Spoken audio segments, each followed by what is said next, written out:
నమస్తే. Looking really beautiful. Oh thank you. మీరు చూస్తే అనిపిస్తుంది ఎప్పుడు ఇలా కళకళలాడుతూ ఎలా ఉంటారు మీరు? అవునా, ఏమో మేబీ రాజశేఖర్ గారేమో. అవునా? Yeah, he keeps me very happy. అందుకే నేను సంతోషంగా ఉండగలుగుతున్నాను బేసికల్గా. అంటే నేను చాలా స్ట్రాంగ్ గా బిలీవ్ చేస్తా, family is very important for anybody's happiness or sadness. దుఃఖమైన సంతోషమైన ఇట్ ఈస్ లైక్ మంచి ఫ్యామిలీ ఉంటే it's always nice. So maybe I'm blessed having a good family, Rajasekhar garu and my 2 daughters. Maybe అందుకనే నేను ఇట్లా సంతోషంగా ఉండగలుగుతున్నాను and I'm so grateful to God.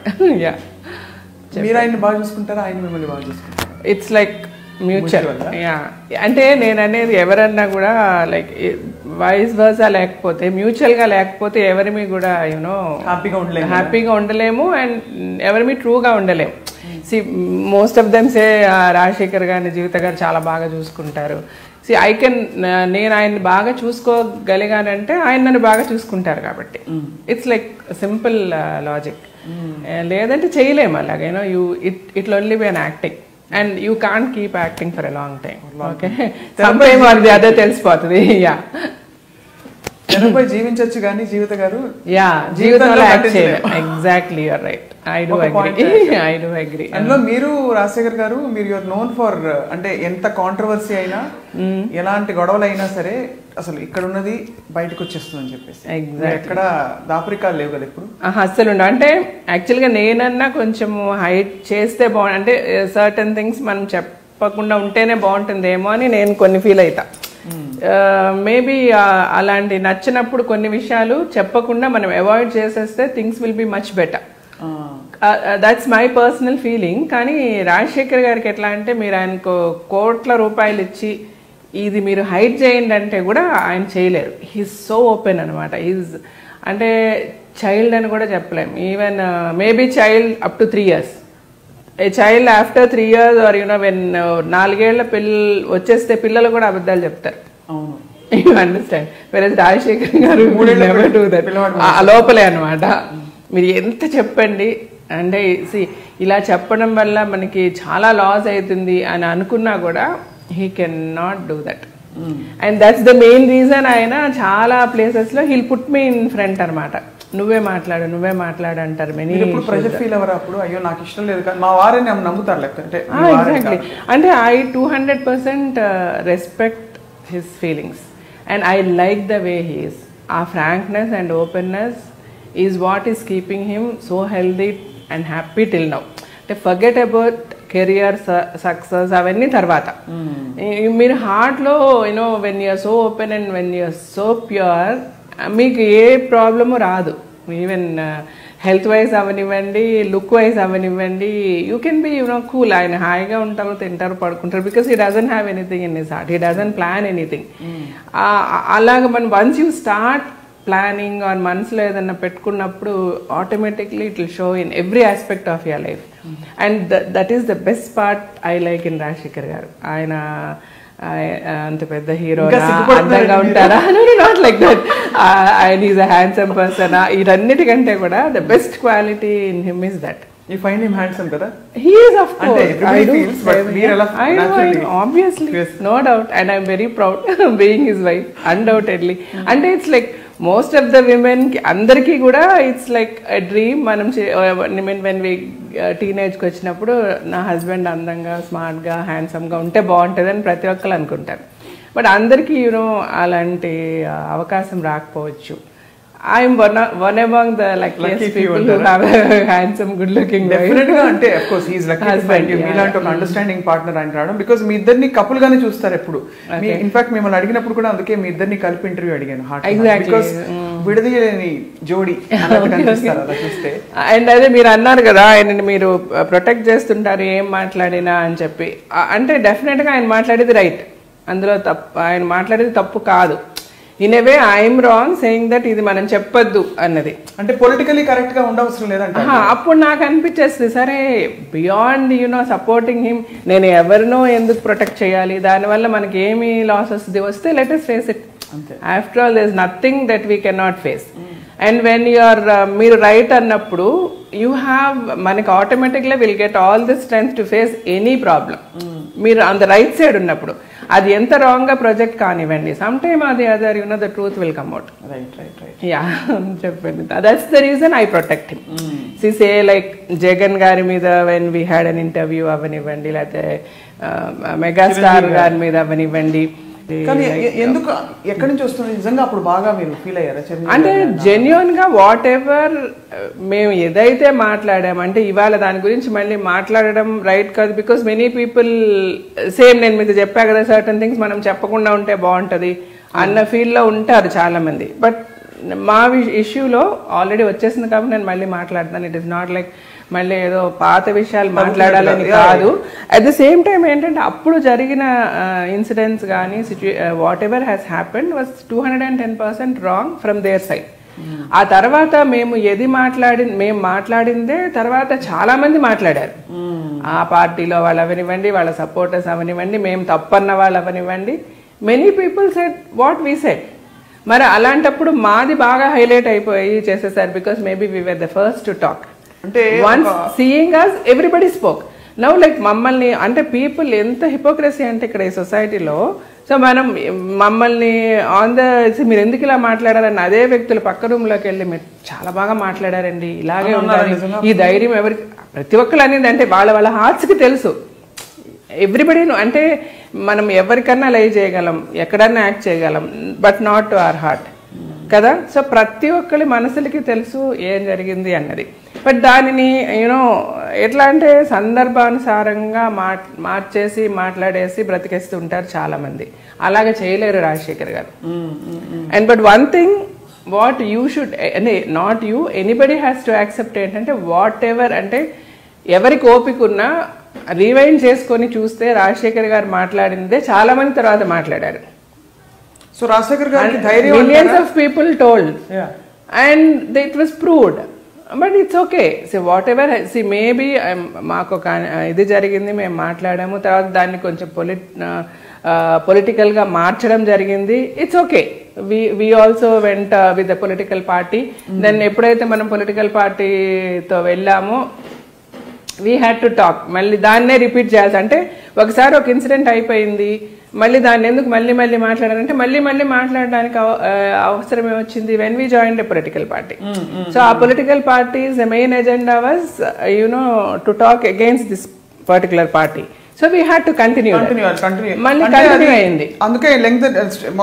అది for a long time. But the most funniest part ఏంటంటే after some time a political పార్టీలో అయితే మేము జాయిన్ అయ్యి ఆ పార్టీ గురించి మాట్లాడాల్సి వచ్చిందో మళ్ళీ అదే పొలిటికల్ పార్టీలోకి ఆ పార్టీ వచ్చి మర్జ్ అయిపోయింది. అవును, అప్పుడు ఎలా ఫీల్ అయ్యారు? And then it was like so disgusting, so awkward. And అప్పుడు we thought see this is politics, maybe it doesn't suit us అంటే ఎంత ఉన్నా. అందుకని we walked out of that party. ఇప్పుడు మీరు పాలిటిక్స్ లో ఉన్నారా? ఇప్పుడు అంటే Rajasekhar garu totally said no. నేను I join with BJP much before Modi garu election.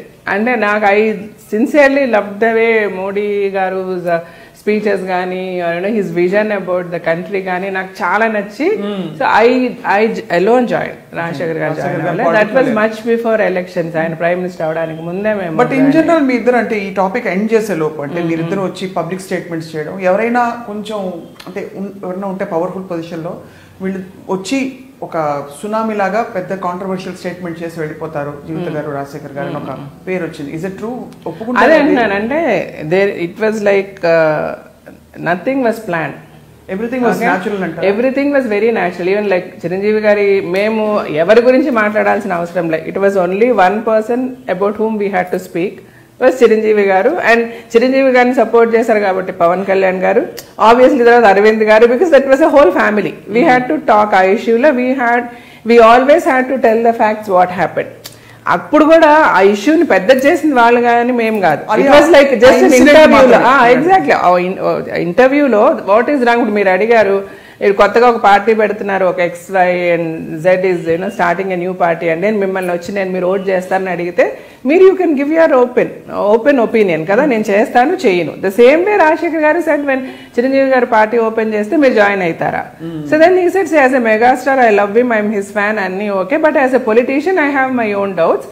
నేను ఒక పొలిటికల్ పార్టీలో జాయిన్ అవ్వాలంటే obviously I will join some party which is much experienced. అవును, అంటే like I don't know how experienced he is with politics, but with cinema he is amazing, no doubt. He is a super hero. అన్నారు ఆయన.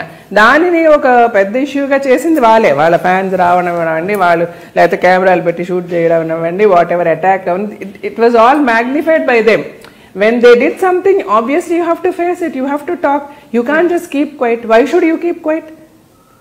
Everybody has got their own self-respect. Correct. However big, however small you are. ఇప్పుడు మా ఇంట్లో పని మనిషి ఉంది, maybe she working under me for 6,000 rupees salary.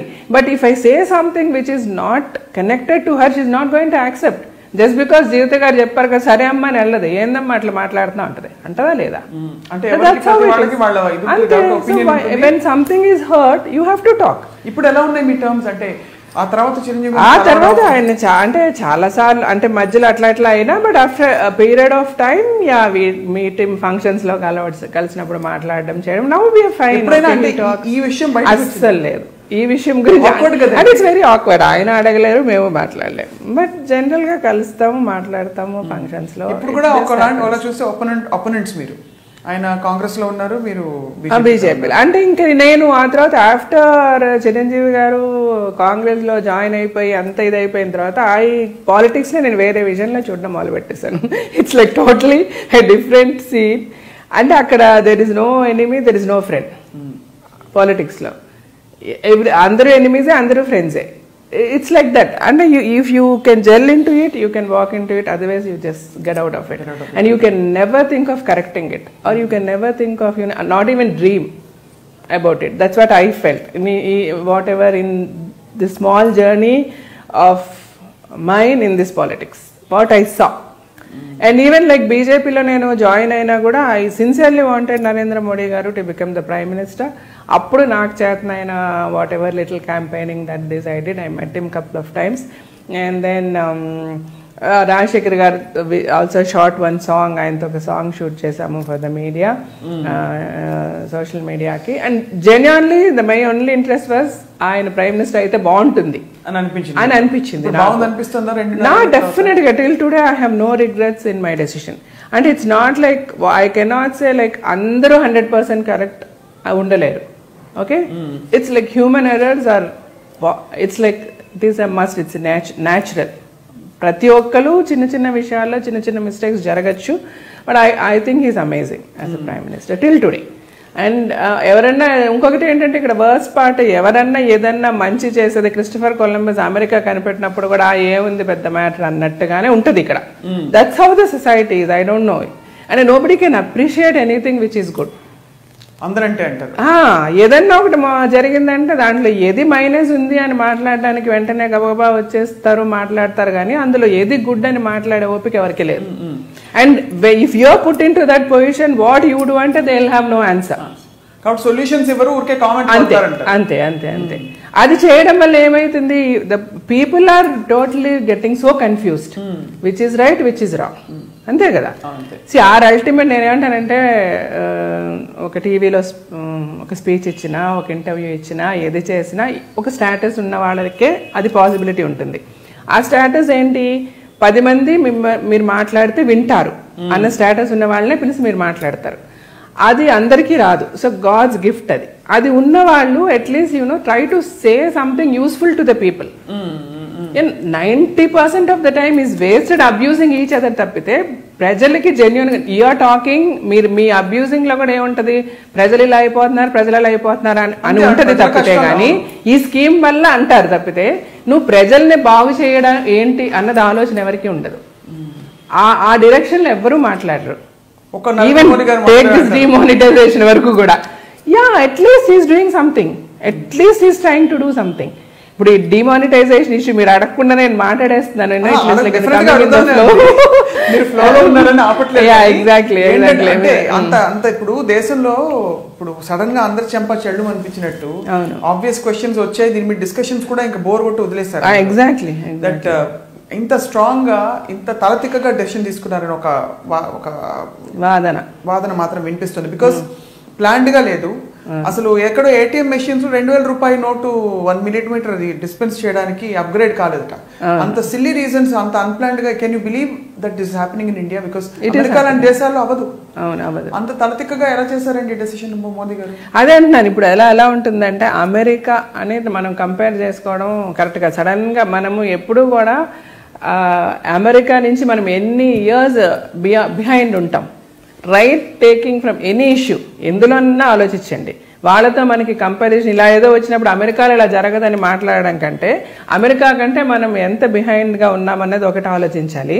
రెండోది okay, ఇప్పుడు he he's taken one bold decision. Of course అందులో there are some issues, there are some problems, but డెఫినెట్గా ఆయన అలాగంతా సడన్గా చేసినా కూడా ఇంకా మనలో ఎంతమంది అంటే నాకు బ్యాడ్ వర్డ్స్ వస్తాయి, నేను కోపంగా వస్తాయి. డిఎన్కేలు అంటారు, దొంగనా కొడుకులు ఉన్నారండి.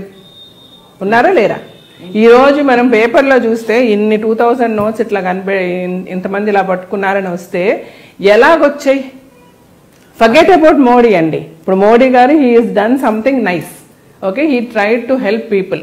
హీ హ్యాడ్ అంటే ఆయన అంత సీక్రెసీ పెట్టి హీ డెఫినెట్గా all these hiccups will be there. ఏది ప్రజలు ఎలా కష్టపడవచ్చు, మనీ ఉండకపోవచ్చు, ఏటీఎంస్లో ఇష్యూస్ రావచ్చు, అన్నీ ఉన్నప్పటికీ కూడా ఆయన అంత సీక్రెట్గా చేయడానికి అవకాశం ఏంటి? ఇక్కడ అంత ఫ్రాడిలెన్స్ జరుగుతుంది అని చెప్పి. బట్ అంత చేసి కూడా ఇంకా స్టిల్ పీపుల్ ఆర్ అంటే ఏ జనం కోసం అయితే ఆయన హెల్ప్ చేసి చెయ్యాలన్న థాట్లో ఉన్నారో ఆ జనమే సపోర్ట్ కదా.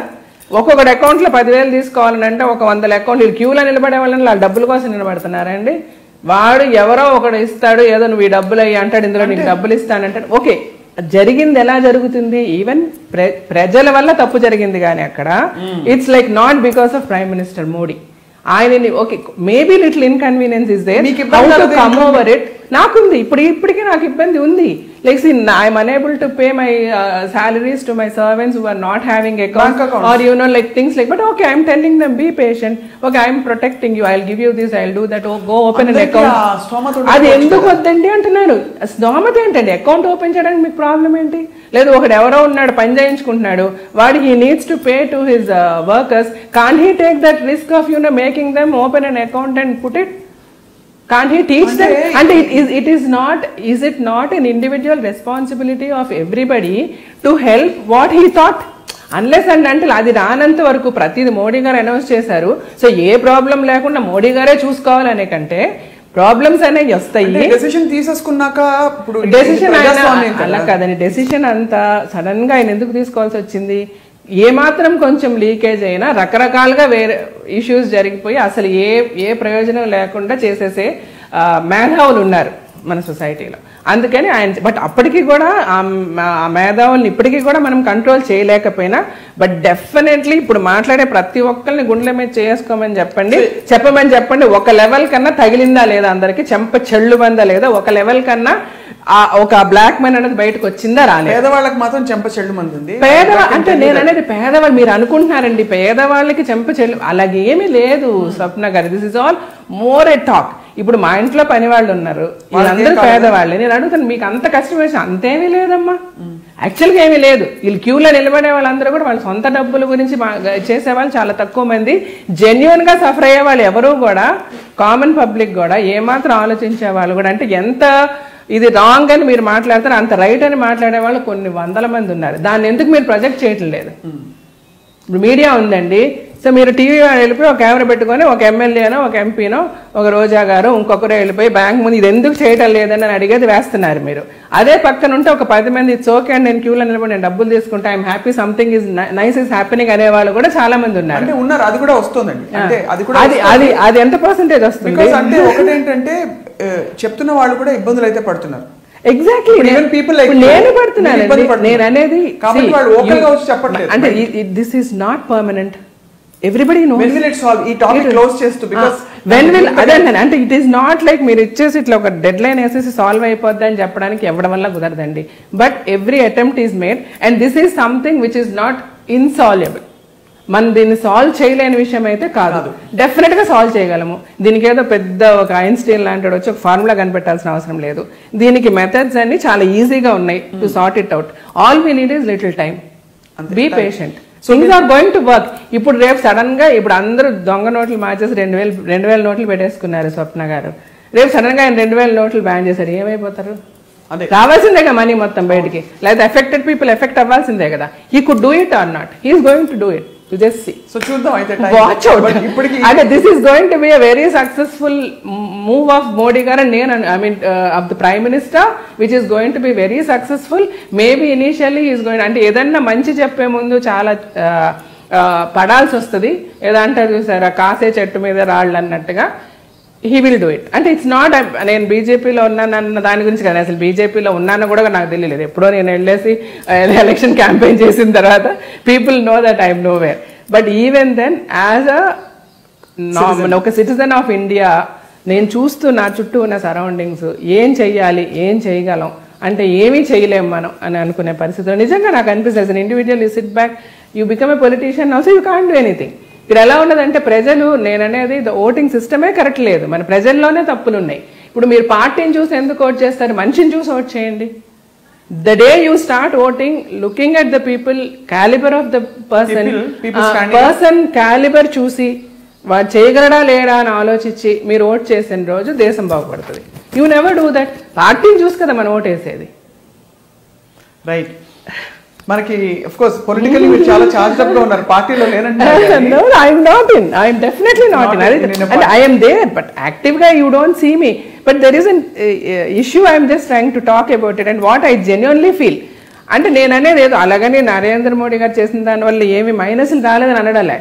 But it's like take it as a human error, try to solve it and try to give your suggestions to solve it. What is the human error making the decision? Not making a decision. Maybe like కొంచెం initiatives తీసుకొని ఇప్పుడు ఏటీఎంలు అంటారా లేకపోతే డబ్బులు crunch అంటారా ఇలాంటివన్నీ లేకుండా ముందే ప్లాన్ చేసి ఇప్పుడు ఏవైతే ఇష్యూస్ చెప్తున్నారో క్యూల్లో నిలబడుతున్నాం లేకపోతే ఏటీఎంలు పని చేయట్లేదు ఇలాంటివన్నీ జరగకుండా ముందే కొంచెం ఏటీఎంస్ రెక్టిఫై చేసి ఉండొచ్చా, లేకపోతే ఇంకొంచెం మనీ ముందే ప్రింట్ చేసి ఉండొచ్చా, ఇలాంటివన్నీ మనకు అనిపించినప్పటికీ ఆయనకి మనకంటే ఎక్కువ అనిపించుంటాయి డెఫినెట్ గా.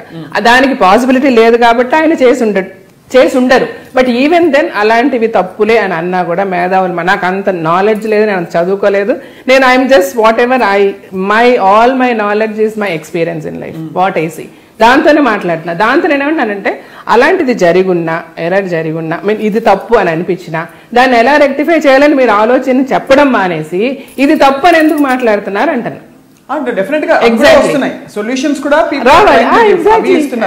అదే వస్తుంది.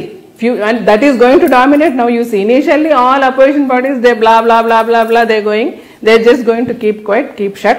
Like మన రాహుల్ గాంధీ గారు మాట్లాడకుండా వెళ్ళిపోయినట్టు పార్లమెంట్ లో. And finally people are all intellectuals are going to come forward giving solutions and things are going to work. That is my strong feeling. We'll wait and see. Adi, that's a time bound thing. Exactly. But మన interview heart to heart time ఎల్లకాలం ఆ dream లో ఉండిపోతుంది కదా. I know, yes. But అంటే what is fascinating about you is జీవిత గారు, ఒక చాలా పెద్ద గ్యాప్ వచ్చినప్పుడు సినిమా ఇండస్ట్రీలో హీరోయిన్ ఓరియంటెడ్ పాత్రలకి మీరు ఒక శక్తిలా దూసుకొచ్చారు. అంటే yes I can show you what it is, ఎలా చేయొచ్చు అని చెప్పి. అసలు అవి చేయడం ఒక ఎత్తు అయితే వాటి నుంచి తప్పుకోవడం అంతకంటే పెద్ద డెసిషన్. సో ఎలా అంటే స్టార్టెడ్ విత్ తమిళ్తో మొదలు పెట్టారు. అవునండి, తమిళ్తో. అంటే తమిళ్లో యాక్చువల్గా నేను ఫ్రాంక్లీ స్పీకింగ్ నేను 16-17 years టి రాజేందర్ గారు అని is a very well known director అక్కడ. అప్పుడు ఈ వాజ్ లైక్ కంటిన్యూస్ సక్సెసెస్లో ఉన్నారు. ఆయనే నళిని, అమల వీళ్ళందరినీ కూడా ఇంట్రడ్యూస్ చేసింది, అమలా గారిని వీళ్ళందరినీ. తర్వాత he saw me and he asked me to act in films. I acted in his movie. ఎక్కడ చూసారు మిమ్మల్ని ఆయన? యాక్చువల్గా అక్కడ చెన్నైలో వాణి మహల్ అని ఇప్పుడు మన రవీంద్ర భారతిలో చాలా ఫేమస్, అది అక్కడికి ఆయన ఏదో వచ్చిన్నారు. నేను I was passing that way to my friends place something. అప్పుడు నేను 9th లోనో 10th లోనో ఉన్నాను అనమాట. So then suddenly he stopped me and he said, I am T. Rajendra Amma, will you act in my film? ఇనీషియల్గా కొంచెం నేను భయపడ్డా. Suddenly somebody comes and asks, and then ఆయన టీ రాజనగానే I could recognize him. But at the same time I said, నాకు తెలియదండి, I don't know whether I didn't know what to say. మీ ఇల్లు ఎక్కడమ్మా అన్నారు, పక్కనే ఉండింది మా ఇల్లు, అది చూపించాను. సరే okay I will come and talk అని వెళ్ళిపోయారు. ఆ తర్వాత ఆఫ్టర్ ఇయర్ హీ కేమ్. నేను +1 చేసేటప్పుడు వచ్చారు మా ఇంటికి. వచ్చి నేను ఒక మూవీ చేస్తున్నాను అని మా పేరెంట్స్తో అంతా మాట్లాడి, తనకి ఇష్టమైతే చేయమని మా పేరెంట్స్ వాళ్ళు చెప్పి, మాది చాలా normal middle class family. So they were also very excited, సినిమాలో చేయమని అడిగారు అని అంటే. సో మా ఫాదర్ అయితే తన ఇష్టం అన్నారు, అట్లా చేశాను. అదెల్లా ఉంది சொல்ல மாட்டாங்க. And I never use to be అలగి ఆల్సో. ఇప్పుడు కూడా ఐ హావ్ ఎ ఫీలింగ్ నేను అందంగా ఉంటానని. 2 జళ్ళు అతిలోక సుందరిని కాదని చెప్పి రాజశేఖర్ గారు అబ్బా అంత లేదు, అట్లా కాదు. తెలుసు కదా, పరిస్థితి కూడా వచ్చిందని. అంటే వాళ్ళ ఫాదర్ రాజశేఖర్ ఫాదర్ ఫ్రెండ్స్ అన్నమాట. సో ఇద్దరు శ్రీదేవి గారు శ్రీలత గారు అవునవునవును వాళ్ళు అనుకున్నారు. బట్ అప్పట్లో కాదు అని చెప్పి వీడింట్లో సినిమా యాక్ట్రెస్ వద్దని అనుకున్నా కూడా అవును పోరాడి చేసుకున్నా. అయ్యో అట్లాగేం కాదు. నా స్కూల్ డేస్ లో కూడా నేను పెద్ద అలాగే అనేం కాదు. బాగా నువ్వు తలకు నూనె పెట్టుకొని ఇంత పెద్ద బొట్టు పెట్టుకొని, I always use to keep a very big బొట్టు, పెద్ద బొట్టు ఉండేది అనమాట. సో స్కూల్లో కూడా నన్ను పెద్ద బొట్టు పద్మ, యాక్చువల్గా నా పేరు పద్మ, మూవీ నేమే జీవిత, పెద్ద బొట్టు పద్మ అనే పిలిచేవాళ్ళు అందరూ స్కూల్లో. ఎప్పుడు జీన్స్ స్కర్ట్స్ ఇలా మోడర్న్ డ్రెస్సులు వేసుకుని గుర్తులేదా? అంటే తమిళ్ మూవీస్ లో నేను వేసుకున్నాను. అప్పుడు అంత పెద్దగా తెలియదు, వాళ్ళు ఏం చెప్తే కాస్ట్యూమ్స్ అది వేసుకోవడం. But my personal interest was never modern clothes. అంటే always I had a feeling నాకు అవి సూట్ కావని, నాట్ బికాస్ వేసుకోకూడదని కాదు, నాకు సూట్ కావు. నాకు సూట్ అయ్యేది సల్వార్ ఆర్ శారీని అని, or half sari. I use to wear half saris ఎక్కువ, తర్వాత శారీ. అది నా పర్సనల్ చాయిస్. బట్ మూవీస్లో తమిళ్లో వేసుకున్నాను, తెలుగు ఐ స్టార్టెడ్ విత్ తలంబ్రాలుతో. ఇంకా అసలు అన్ని అట్లాంటి క్యారెక్టర్సే, ఆల్ హోమ్లీ క్యారెక్టర్సే చేయడం వల్ల I don't wear that kind of costumes. పాట పాడతాను, ఏం గుర్తొస్తుంది చెప్తారా? చెప్తాను. ఇది చెరగని శ్రీకారం,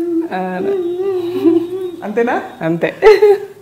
అలా చెరగని ప్రేమ అక్కడ స్టార్ట్ అయిందా, అంతకు ముందు స్టార్ట్ అయింది? తలంబ్రాలు కదా, చెరగని ప్రేమ శ్రీకారం ఇది కదా, అంకుశం.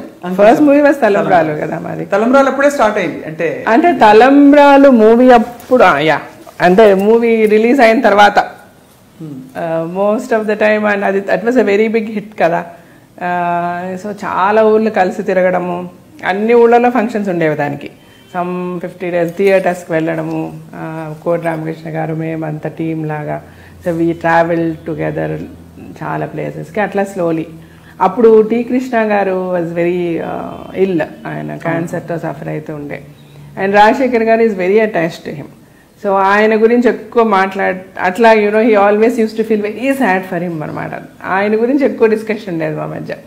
సో ఇలాగ అయింది, అలా అయింది, I'm feeling so sad, we're unable to do anything, అట్లా చాలా ఫీల్ అవుతూ ఉండేవారు ఆయన. సో అట్లా slowly we became good friends.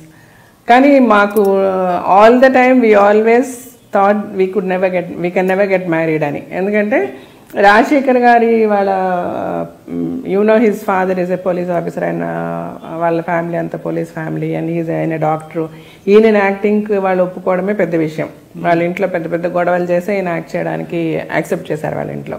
అప్పుడు వాళ్ళ మదర్ ఫస్ట్ కండిషన్ వాజ్, నువ్వు ఎవరు ఆర్టిస్ట్ని పెళ్లి చేసుకోకూడదని ఆవిడ ప్రామిస్ తీసుకున్నాను. He got in to acting.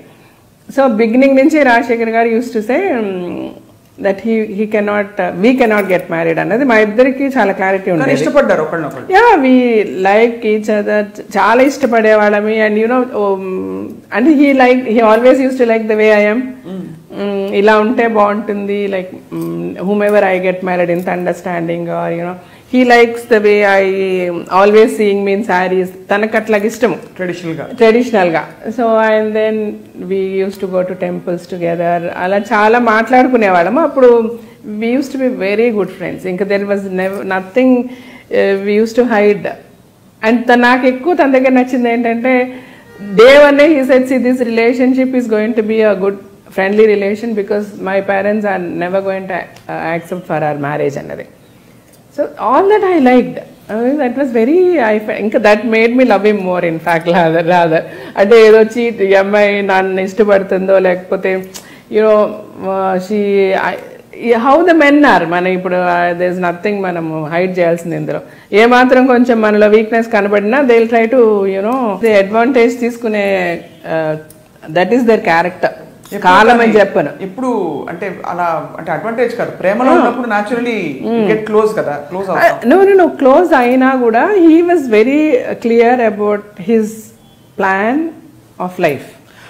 And నాకు చాలా క్లియర్గా చెప్పారండి this is what is going to happen అని. And we were very good friends. అంటే దెర్ వాజ్ నథింగ్. ఆయన ఎలా ఉండేదంటే ఆయన పెళ్లి చూపులకి వెళ్ళి వచ్చినప్పుడల్లా నాకు చెప్తుండేవారు, ఇవాళ ఇలా వెళ్ళాము, we saw some one girl somehow మా మదర్ గురించి వెళ్ళాను కానీ I couldn't get convinced, I said no. And he hated to go for పెళ్లి చూపులు. తనకి నచ్చదు, ఎందుకంటే నేను మెంటల్గా ప్రిపేర్డ్గా లేను. వెళ్ళి నాకు అమ్మాయి నచ్చలేదు అని చెప్తే షీల్ ఫీల్ బ్యాడ్. అందుకని he always wanted to avoid. But అప్పటికి కూడా చాలా ఫోర్స్ చేస్తే 1-2 చోట్లకి వెళ్ళినా ఇన్సెక్యూర్ గా ఉండేది కదా. అంటే ఇన్సెక్యూర్ గా అంటే తెలిసిన ఒక మనిషి మీద మనం ఎమోషన్స్ డే 1 నుంచి నేను ఓపెన్ గా చెప్పేస్తా. డే 1 నుంచి it was very clear that we can never get married. But I like him and I love him rather. So I made it very clear to him and he made it very clear to me, yes, I like you, I love you too. So all the time I would like to be with you, but at the same time maniddari pelli ఈ మాటల్లో ఎక్కువ English వస్తుంది. Problem మనం చెన్నైలో చదివిన వాళ్ళందరికీ కూడా problem, చెన్నైలో చదివిన వాళ్ళందరికీ అందరికీ ప్రాబ్లం. కానీ రాజశేఖర్ గారి కంటే మీరు తెలుగు చాలా బాగుంటుందండి. అవునవును, ఆయన మోర్ కంఫర్టబుల్ విత్ తమిళ్ కదా. తమిళ్.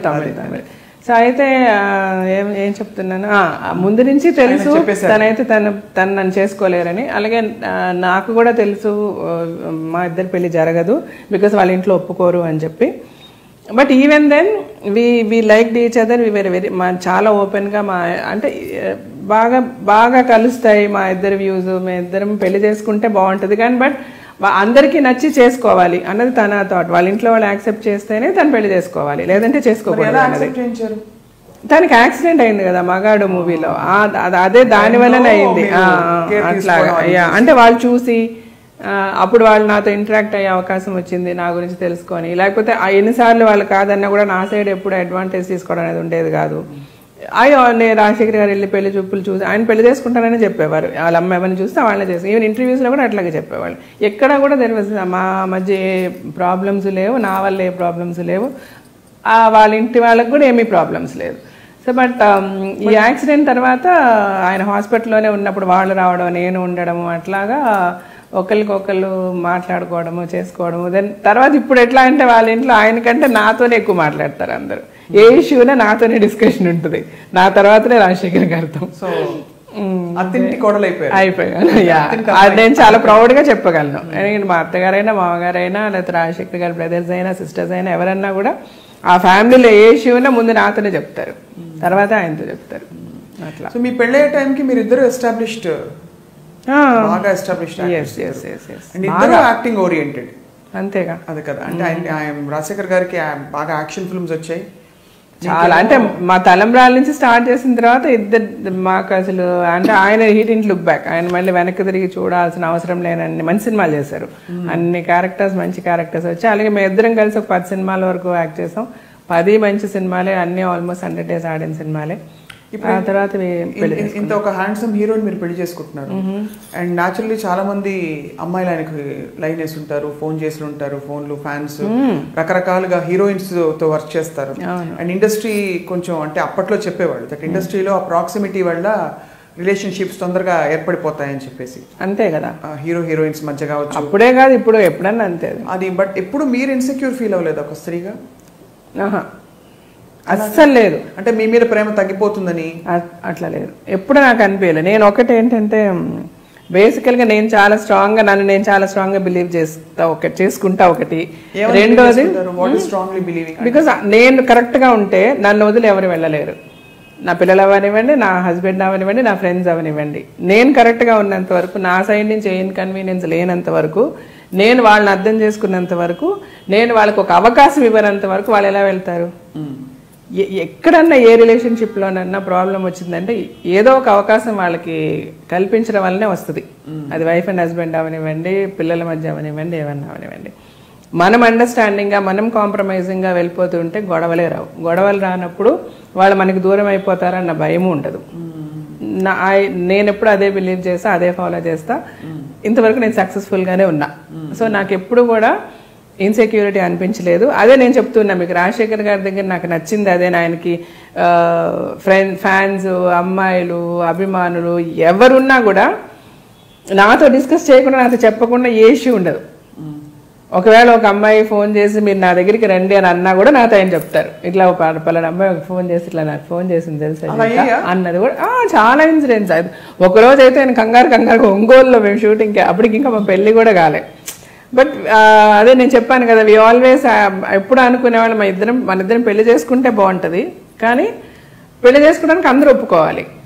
ఎవరికి అగెయిన్స్ట్గా అయితే నేను చేసుకోలేను అన్న కాన్సెప్ట్లు మేము ఉన్నప్పుడు నేను చాలా బోల్డ్గానే మేము లివ్ చేసామండి. మా పెళ్ళికి ముందు కూడా ఇప్పుడు మూవీస్ లైక్ నవభారతం ఈ సినిమాలంతా యాక్ట్ చేసేటప్పుడు ఆల్మోస్ట్ మేమిద్దరు ఒకే రూమ్లో ఉండేవాళ్ళమి. పక్క రూమ్లు ఉన్నా కూడా మోస్ట్ ఆఫ్ ద టైమ్ నేను తనతోనండి. మేము ఇండస్ట్రీలో మేము పెద్ద టాపిక్ కూడా అయ్యాం. చాలా మంది మా గురించి మాట్లాడుకోవడం కూడా జరిగింది. పెళ్లి అవుతుందో లేదో మళ్ళీ మన నవ్వుల పాలు అయిపోయామే 10 మందిలో అని నేను ఎప్పుడు అనుకోలే. నేను అంటే ఎక్కడ ఏ రోజు నేను అనుకోలే. మా మదర్తో కూడా, మా మదర్ చాలా బాధపడేవారు, మా ఫాదర్ బాధపడేవాళ్ళు. ఇట్లా ఏంటి ఇంటర్వ్యూస్ అంత పేపర్లో ఇట్లా ఇస్తున్నారు రాజశేఖర్, వాళ్ళ అమ్మాయి వాళ్ళు చెప్తే వాళ్ళని చేసుకుంటానని, మరి మీరు ఇద్దరు ఇట్లా తిరుగుతున్నారు అనేవారు ఆయన. సో నేను ఒకరోజు మా పేరెంట్స్కి చూసి చెప్పేశాను, మమ్మీ ఇంతే. తను అది నాకు ముందే చెప్పాడు. సో వెదర్ ఆయన వేరే పెళ్లి చేసుకున్నా చేసుకోకపోయినా, నేనైతే తను పెళ్లి చేసుకోకుండా మేము ఇలాగే ఉంటాం, మా రిలేషన్షిప్ ఇలాగే ఉంటుంది. There will be no change in ఆ రిలేషన్షిప్. బట్ అది ఇంకో అమ్మాయి వచ్చి ఉంటే అంటే అప్పుడు ఒకవేళ అమ్మాయి యాక్సెప్ట్ చేయకపోతే maybe would have been good friends. అది తన ఇష్టము, ఆయన ఏం చెప్పుకుంటారో ఎట్లా చేసుకుంటారో అది తన సోల్మేట్స్ అని మీకు ఫీల్ అయ్యారు. అంతే, నేను అలాగే ఫీల్ అయ్యి, తను అలాగే ఫీల్ అయ్యారు. తను యాక్చువల్గా అట్ వన్ టైం చాలా ఒక ప్రపోజల్ అంతా ఓకే అయిపోయి, వాళ్ళ ఇంట్లో వాళ్ళకంతా ఓకే అయిపోయి, పెళ్లి రాజశేఖర్కి వేరే అమ్మాయితో అంతా ఫిక్స్ అయిపోయింది. ఫిల్మ్ ఇండస్ట్రీ లేకపోతే కాదు, ఫిల్మ్ ఇండస్ట్రీలోనే. నేను పేరు అయితే చెప్పదలుచుకోలేదు, నాట్ అన్ యాక్ట్రెస్. బట్ అంతా ఫిక్స్ అయిన తర్వాత కూడా వాళ్ళ బ్రదర్ ఇన్, అంటే రాజశేఖర్ గారు was not very happy, but వాళ్ళ బ్రదర్ ఇన్ లో వాళ్ళంతా కూడా వచ్చి నాకు చెప్పారు. I said fine, I'm prepared for this. Film ఇండస్ట్రీలోనే, but not actress, not an actress. Sir అయితే నేను మెంటల్గా ఆల్రెడీ ప్రిపేర్డ్గా ఉన్నానండి. Of course it's going to, నాకు చాలా పెయిన్ఫుల్గా ఉంటుంది, బట్ ఈవెన్ దెన్ ఈ పెయిన్ నేను తీసుకోవడానికి రెడీగానే ఉన్నా. ఎందుకంటే నేను ఆల్రెడీ మెంటలీ ప్రిపేర్డ్, నాకు ఇది జరుగుతుంది అని చెప్పి. అండ్ నేను చెప్పాను, ఆయన రాజశేఖర్ గారు కూడా, తను కూడా ఒక లెవెల్కి కన్విన్స్ అయ్యి, ఆ పెళ్లి అనేది ఆల్మోస్ట్ ఇంక పెళ్లి వాళ్ళు వీళ్ళు మాట్లాడుకోవాలి అన్నీ అయిపోయాయి, 2 ఫ్యామిలీస్ కలవడం చేయడం అంతా. బట్ తర్వాత ఒక 1 డే ఆ అమ్మాయి నన్ను, అంటే తను నాతో చదివింది స్కూల్లో, నాకు 1 year సీనియర్ అమ్మాయి. ఎవరో చెప్పచ్చు కదా, చెప్పలేదు, చెప్పకూడదు, దట్స్ నాట్ నైస్. సో అయితే తను ఒకరోజు రాజశేఖర్ గారు ఫోన్ చేసి తను నేను కలవాలంటుంది. మా సినిమా స్టోరీలా ఉంటుంది మరి యాక్చువల్గా. So early morning 5 o'clock 6 o'clock ఏదో గుడికి వెళ్దాం అనుకున్నా. వాళ్ళిద్దరు వచ్చారు, నేను వెళ్ళాను. మేము గుడికి వెళ్ళాము. ఎప్పుడు లైక్ ఆయనకు ఒక కారు ఉంది, ఆంబి అనమాట, అప్పుడు తను యూజ్ చేసేది. సో తను ఫ్రంట్లో నేనే కూర్చునేదాన్ని ఎప్పుడు నార్మల్గా. ఆ రోజు మటుకు ఆ అమ్మాయి కూర్చుంది, నేను వెనక్కి కూర్చున్నాను. మేము వెళ్ళాము, గుడికి వెళ్ళాము, చూసాము, అన్నీ అయింది. మనసుకి హలో అంటే హలో, నేను చెప్తున్నాను కదా, హలో అంటే హలో అనుకున్నా. మా ఇంటికి నేను వెళ్ళిపోయాను. I fell very sick. తర్వాత నాకు చాలా, అంటే ఎవరితోనూ షేర్ చేసుకోలేము. అట్ ద సేమ్ టైం ఇద్దరికీ పెయిన్ ఉంది. నేనైతే చాలా ఫీవర్, హై ఫీవర్ వచ్చేసింది. ఒక 1 full day నేను రాజశేఖర్ గారికి కూడా ఫోన్ చేయలేదు. తర్వాత మా మదర్, షీఈస్ వెరీ అండర్స్టాండింగ్, మా మమ్మీ అయితే. సరే ఆవిడైతే she's no more now, I miss her a lot. సరే అయితే తను షీ కాల్డ్ హిమ్ అనమాట. ఆయనకి ఫోన్ చేసి ఇట్లా జీవిత ఇస్ వెరీ సిక్ అని అంటే వెంటనే వచ్చి, then is being a doctor medication అది ఇచ్చారు చేసి, then he stayed with me for a while and then he went away. సరే ఇది జరిగింది. తర్వాత మేము ఇద్దరం ఒక సినిమాలో కూడా యాక్ట్ చేసాం. ఇంకా పెళ్లి మాటలన్నీ జరుగుతున్నాయి. ఆ అమ్మాయికి నాయనకి ఎప్పుడు పెళ్లి ఏంటి అంతా. ఇంద్రధనుస్ అనే మూవీ చేసామన్నమాట. అందులో చూస్తే నేను చాలా సిక్కుంటా. మీరు if you watch the movie now after this interview will know. అంటే చాలా సన్నగా ఒకలాగా చాలా పేల్గా ఉంటారనమాట. I will be very sick in that film. ఇద్దరమే యాక్ట్ చేస్తున్నాము, ఇద్దరికి అన్నీ తెలుసు, like you know he's going to get married అంతా. బట్ ఆ అమ్మాయి ఏంటంటే సడన్గా one day he was very tensed. Shoot అయిపోయిన పక్క రూమ్లో ఉంటాం కదా, చాలా టెన్షన్. ఏంటి ఫోన్లో వెళ్తున్నారు, మాట్లాడుతున్నారు, వస్తున్నారు అంతా. So then I asked him, ఏంటి ఏమైంది, వాట్ ఈస్ ద ప్రాబ్లమ్ అని అంటే, no we have an issue. వాళ్ళ పేరెంట్స్, ఆ అమ్మాయికి నేను నీ గురించి చెప్పాను కదా, ఈ అమ్మాయి వాళ్ళ పేరెంట్స్కి చెప్పి, so then now she insist me that మన ఇద్దరు మీ పెళ్లి చేసుకోవాలంటే here after you should not, నువ్వు జీవిత గారితో మాట్లాడకూడదు, మీరు తనతో యాక్ట్ చేయకూడదు, ఇవన్నీ చెప్పారు మా పేరెంట్స్ చెప్తున్నారు. ఎందుకంటే అలా వదిలేస్తే అది మళ్ళీ ప్రాబ్లం అయిపోతుంది ఫ్యూచర్లో, ఇలాగన్నారు. సో నేనైతే చెప్పేశాను చాలా క్లియర్గా, అది ఇంపాసిబుల్, నా లైఫ్ని మీరు డిక్టేట్ చేయొద్దు. యాజ్ ఎ వైఫ్ మీకు ఏ ప్రాబ్లము రాకుండా నేను చూసుకుంటాను. అది నా సైడ్ నుంచి ఏదైనా తప్పు జరిగిన రోజు మీరు మాట్లాడండి. ఈరోజు మీరు వాళ్ళతో మాట్లాడద్దు, వీళ్ళతో మాట్లాడద్దు అని డిక్టేట్ చేయడం కరెక్ట్ కాదు. అండ్ నేను ముందే నీకు అమ్మాయి జీవితం తీసుకెళ్ళాను, మీకు పరిచయం చేశాను, మా రిలేషన్షిప్ చెప్పాను, అన్నీ నీకు చెప్పాను. అండ్ చదువుకున్న అమ్మాయి నువ్వు ఇట్లా చేయడం కరెక్ట్ కాదని నేను మాట్లాడుతున్నాను. నేను రైట్ ఆ రాంగ్ అని అడిగారు ఆయన. I said right or wrong చెప్పే పరిస్థితులు అయితే నేను లేను. ఫస్ట్ ఆఫ్ ఆల్ మీరు ఏ డెసిషన్ తీసుకున్నా ఇట్స్ ఓకే నాకు, because you don't trouble yourself. మీరైతే ట్రబుల్ అవ్వద్దు, దీని గురించి ఎందుకు tension. Whatever you decide, మీ పేరెంట్స్ ఏం చెప్పారో అది చెయ్యండి అని నేను చెప్పాను. తర్వాత చాలా జరిగింది. నేనైతే తర్వాత మళ్ళీ కానీ నేను వెళ్ళి పడుకుని పోయాను. నెక్స్ట్ డే మార్నింగ్, ఆ రోజు నైట్ అంతా ఈయన మాట్లాడుతూనే ఉన్నారు అమ్మాయితో ఫోన్లో అని మా వాళ్ళు చెప్పారు, మా మేనేజర్లు వాళ్ళు వీళ్ళంతా. So then next day he told me, నేనైతే ఒప్పుకోలేదు. సో దెన్ వాళ్ళకి ప్రాబ్లం ఉందంట, అమ్మాయిని అమెరికా పంపించేశారు అని చెప్పారు. సరే ఓకే, మీరేం చేయాలనుకుంటున్నారంటే నేను అమ్మాయితో ఓపెన్గా చెప్పేసి, నువ్వు నీ పేరెంట్స్ నువ్వు డెసిషన్ తీసుకో.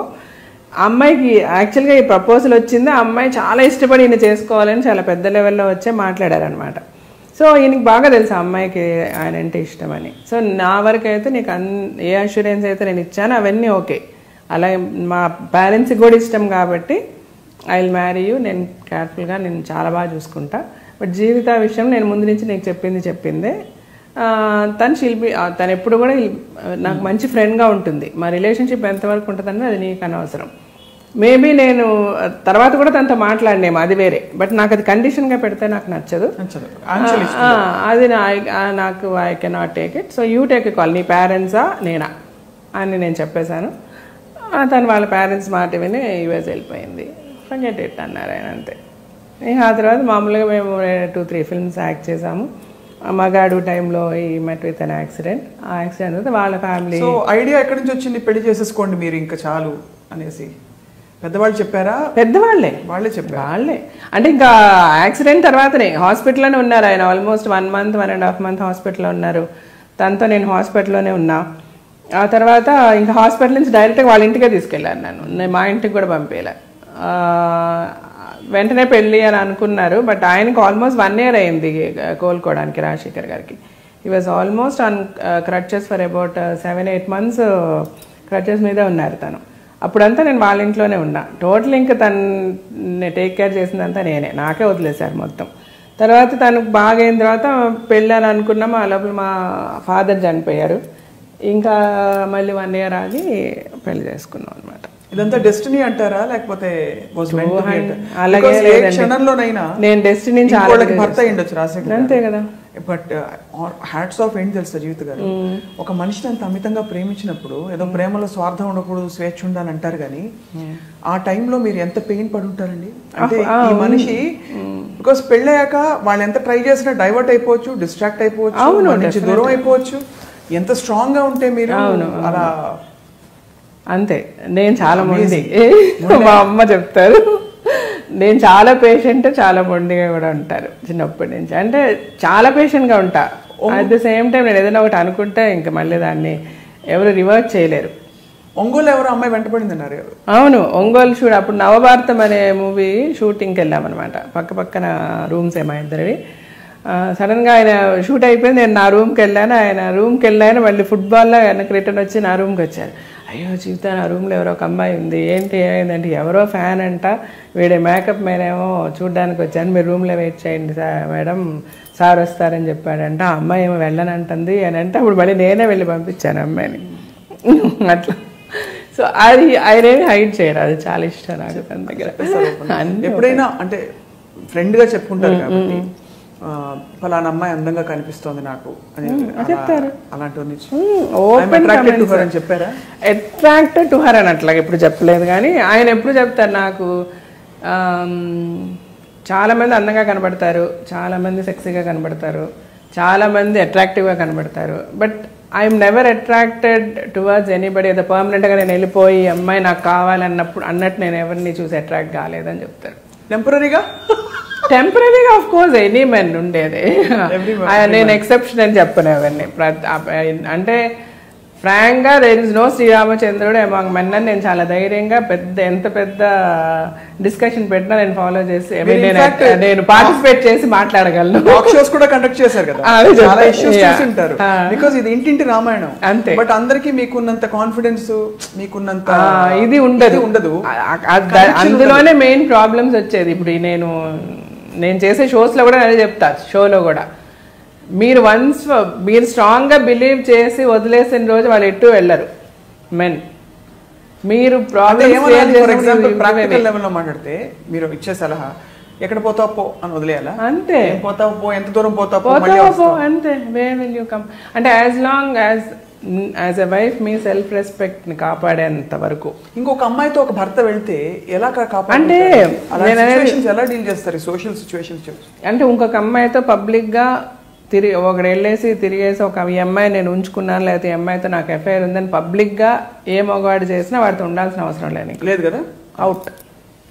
But any person out of లేకపోతే వాళ్ళ లస్ట్ అవనివ్వండి, లేకపోతే అవుట్ ఆఫ్ అట్రాక్షన్ అవనివ్వండి, నీకు తెలియకుండా నీ దగ్గర సీక్రెసీ మెయింటైన్ చేసేసి వెళ్ళి ఏదో ఎఫ్ఐఆర్ పెట్టుకున్నాడు అని అంటే దాని గురించి నువ్వు పట్టించుకోవాల్సిన అవసరం లేదు. ఎందుకు సీక్రెసీ మెయింటైన్ చేస్తాడు నీకు తెలియకూడదని? Because he loves you rather. At the same time ఇప్పుడు మనం ఒకే హోటల్లో అయితే వెళ్ళి భోజనం చేయట్లేదు కదా. So maybe like he's like ఒకే క్లోత్స్ అయితే వేసుకోవట్లేదు కదా, maybe just for his fun he's going somewhere. అది నీకు హైడ్ చేసి వెళ్ళాడు నీ దగ్గర నుంచి, నీకు తర్వాత ఏదో తెలిసింది, నువ్వు దాని గురించి ఒక పెద్ద ఇష్యూ చెయ్యొద్దు, వదిలేసే దాని గురించి. Don't leave your family because he's trying to hide something from you so strongly. నా వైఫ్కి తెలియద్దు అని ఏదన్నా ఏదో ఎక్కడికో బయటకు వెళ్ళేసాడు వచ్చేసాడు అని అనుకుంటే దాని గురించి పెట్టద్దు. You don't make a scene.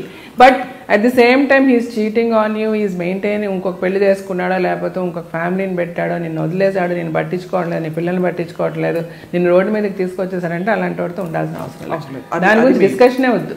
ఇప్పుడు అంటే ఇప్పుడు సమానత్వం గురించి మాట్లాడతామండి మన సొసైటీలో. అదే భార్య చేస్తే భర్త తట్టుకుంటాడా? అదే నేను అడిగాను, చాలా షోస్లో అడిగాను. తట్టుకుంటాడు, తట్టుకోవాలి. నువ్వు చేసినప్పుడు నువ్వు భార్యను అడిగా. అందులో నా దగ్గర అలాంటి కేసులు కూడా వస్తాయి. నా పెళ్ళాం వాడితో మాట్లాడింది, నువ్వు ఇష్టం వచ్చినట్టు తిరుగుతావు, నీ పెళ్ళాం మాట్లాడితే తప్ప. సో సమానత్వం ఉండాలి కదా. నువ్వేం చేసావు, నీ పెళ్ళాం చేసినప్పుడు నీ పెళ్ళాం ఏంటి క్షమించాలి అని నువ్వు అనుకుంటున్నప్పుడు నువ్వు నీ వైఫ్ని క్షమించాలి. తప్పేంటి?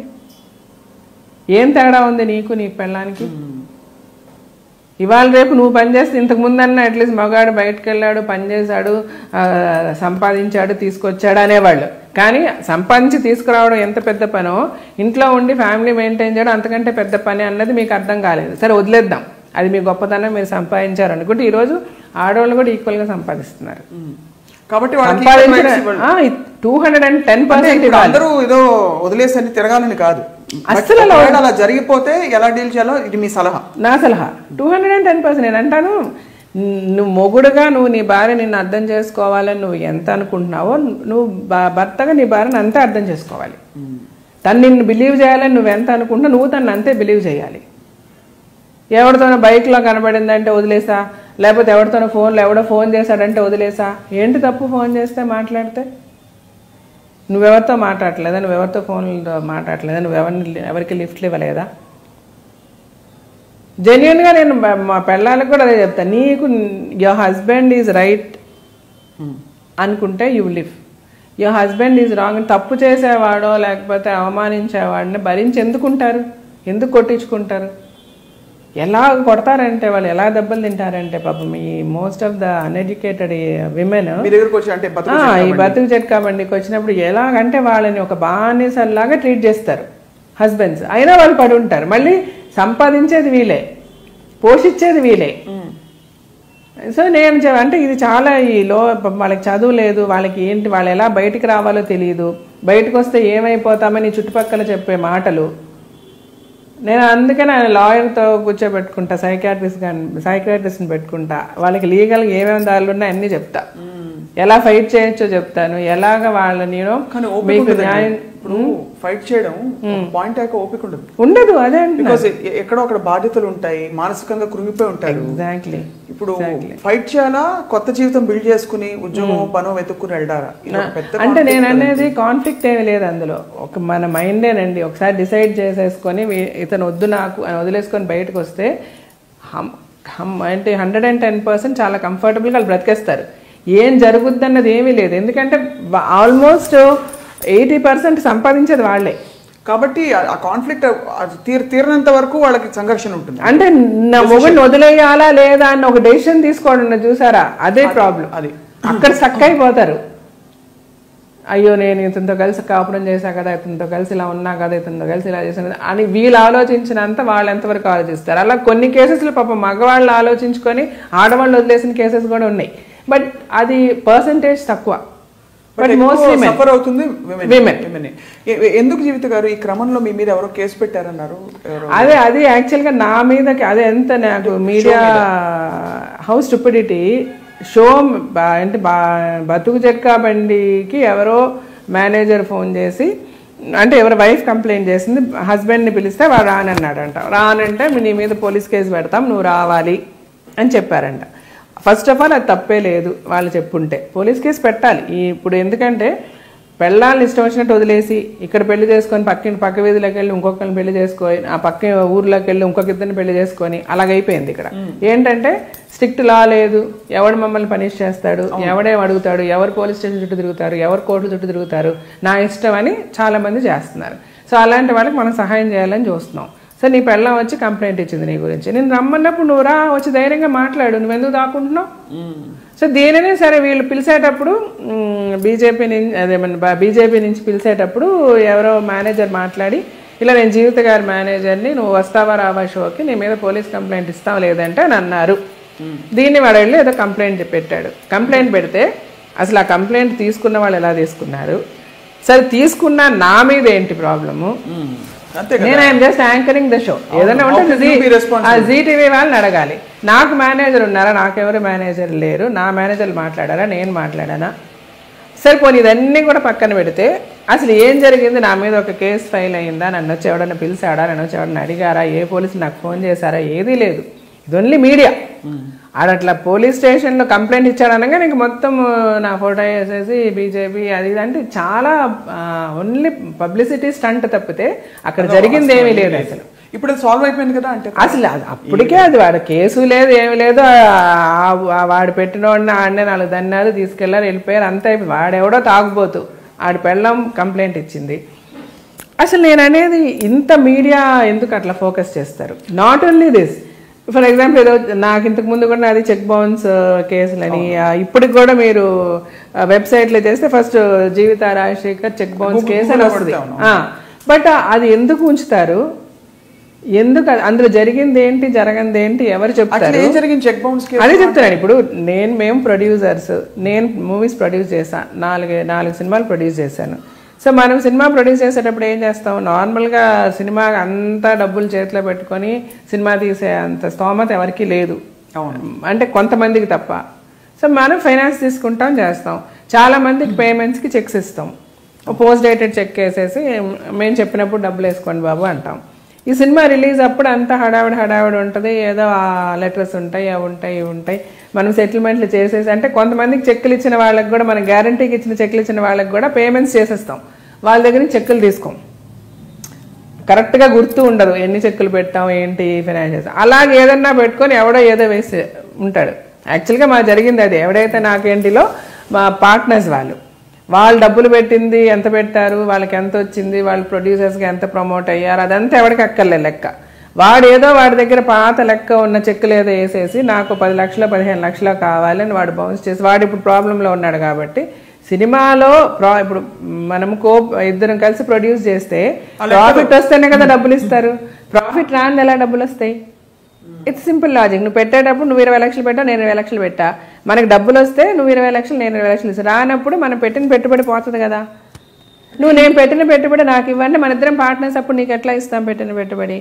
సో వాడు అకౌంట్స్ మెయింటైన్ చేసిందంతా వాళ్ళే, చెక్కులన్నీ వాళ్ళ దగ్గరే ఉంటాయి. లీగల్ గా ఇట్స్ లూప్ హోల్.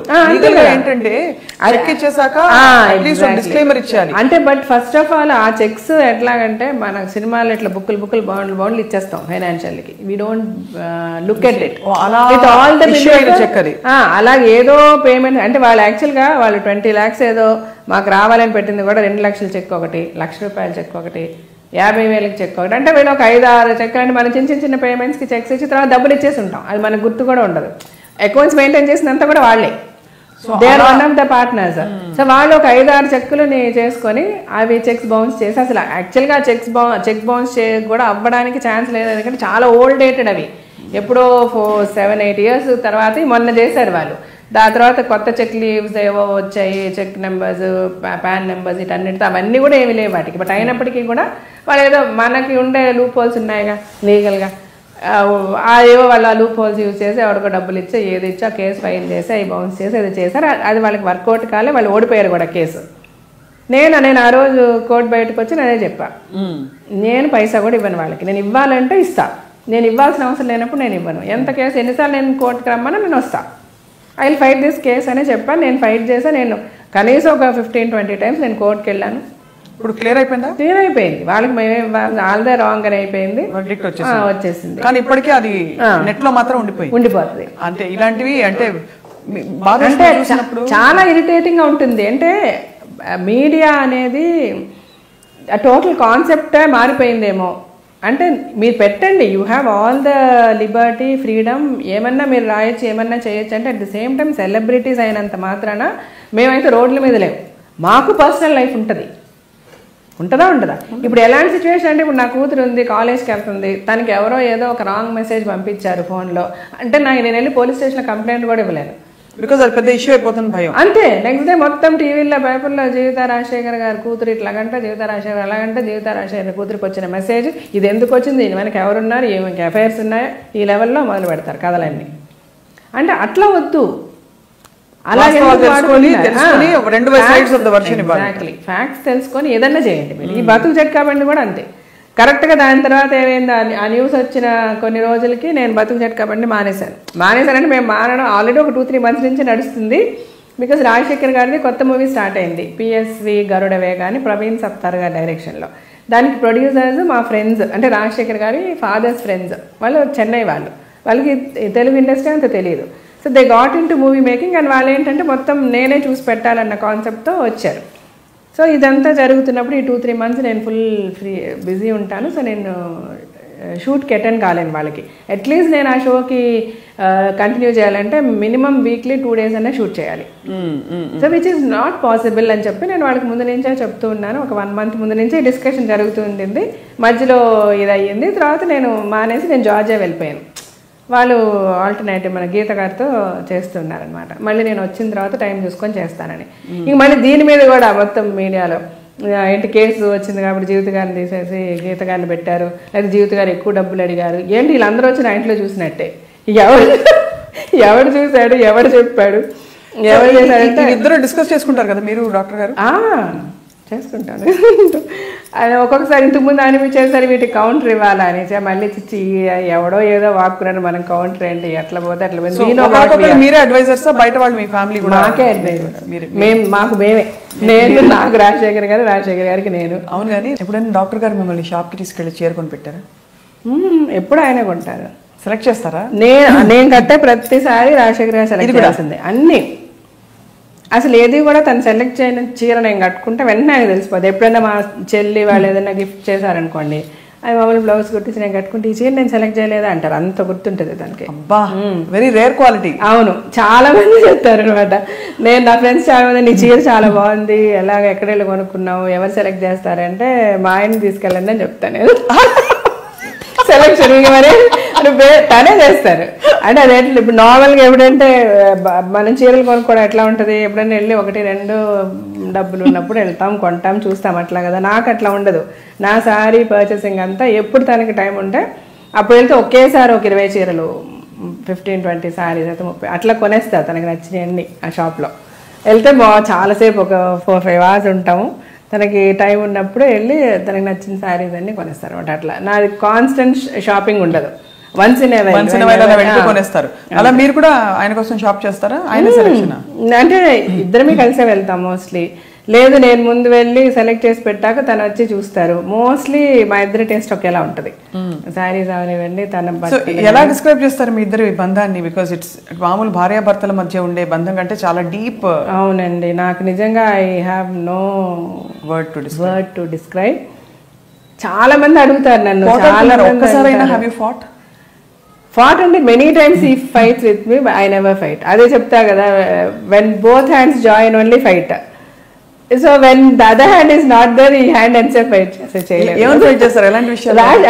అంటే తనకి ఎట్లా అంటే బేసికల్ గా ఎవరు ఏం తప్పు చేసినా కూడా first he will hit it on me. ఎందుకంటే తను మొత్తం నా మీదే డిపెండ్ అవుతారు. ఏదున్నా తనకి ఏం కావాలన్నా నాతోనే చెప్తారు, ఏం చేయాలన్నా నేనే చేయాలి.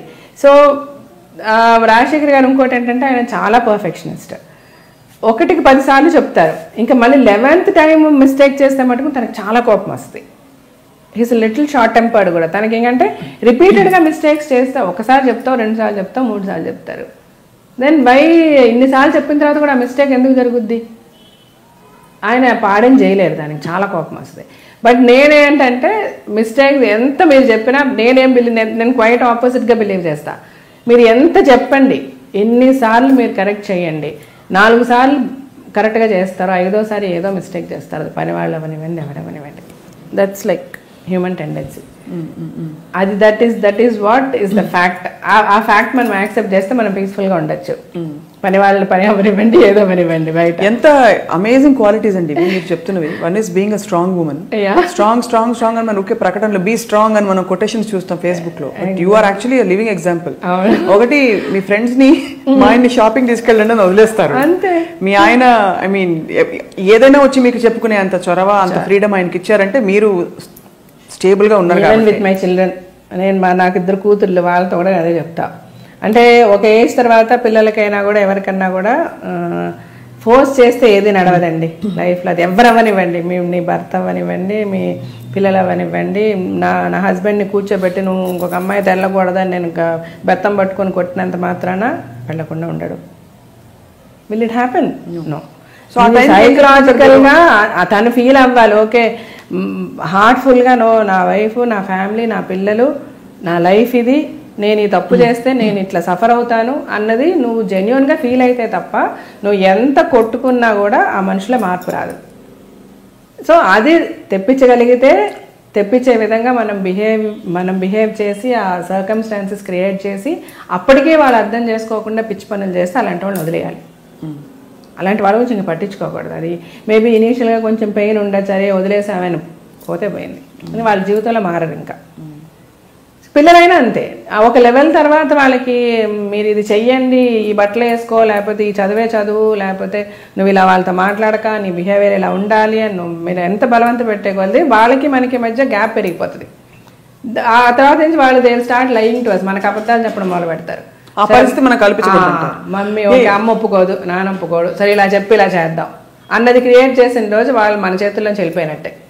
అదే వాళ్ళకి ఎలాంటి విషయమైనా పర్లేదు, నువ్వు నాతో చెప్పు అన్నట్టు క్రియేట్ చేయాలి. నువ్వు తప్పు చేసిన ఈ ఇష్యూలో నీకు తప్పైందిరా బంగారం, ఇట్లా చెయ్యొద్దురా, నువ్వు దీనివల్ల నువ్వు ఇట్లా సఫర్ అవుతున్నావు, ఇట్లా ప్రాబ్లం వచ్చింది నీకు, నెక్స్ట్ టైం దీని నుంచి ఎలాగ అవాయిడ్ అవ్వాలో చెప్పు, చూడు, ఆలోచించు, ఏదైనా ఉండి నన్ను అడుగు అంటే మన దగ్గరికి వస్తారు. So the first problem they get, we should be the first people what whom they approach. అంటే మన చైల్డ్కి ఒక ప్రాబ్లం వస్తే ఎవరిని వెళ్ళి కలవాలంటే ఫస్ట్ మమ్మీ డాడీని వెళ్ళి కలవగలగాలి. అలాంటి ఒక రిలేషన్షిప్ మనం క్రియేట్ చేసిన రోజు మన పిల్లలు సేఫ్గా ఉంటారు. లేని రోజు ఎట్లా మీరు ఎన్ని పెట్టండి, ఎన్ని చేయండి, హాస్టల్లో పెట్టండి, అమెరికా పంపించండి, లండన్ పంపించండి, చుట్టూ 10 మంది మార్షల్స్ని పెట్టండి, వాళ్ళని మనం సేవ్ చేయలేము. ఈ విజ్ఞత అంతా మీరు ఎలా సంపాదించారు? అంటే ఇన్వర్డ్ గైడెన్సా మీకు? నేను అదే ఇలా ఉండాలి, ఇలా తీరుగా ఉండాలని ప్రాక్టికల్ ఎక్స్పీరియన్సే నాకు. లుకింగ్ మై సరౌండింగ్స్, నా చుట్టుపక్కల ఏం జరుగుతుంది, సొసైటీలో ఏం జరుగుతుంది, ప్రపంచంలో ఏం జరుగుతుంది, నేను ఫేస్ చేసే ఇష్యూస్, వాటికి మనం డెఫినెట్గా ఏదో ఫస్ట్ పిల్లల్ని తిట్టేస్తాం, దానికి వాళ్ళు ఎలా రియాక్ట్ అవుతున్నారు, అదే పిల్లల్ని తిట్టడం లేదు, మంచిగా చెప్తున్నాం, దీనికి వాళ్ళు ఎలా రియాక్ట్ అవుతున్నారు, ఒక ఇదే వర్కౌట్ అవుతుంది వీళ్ళతో.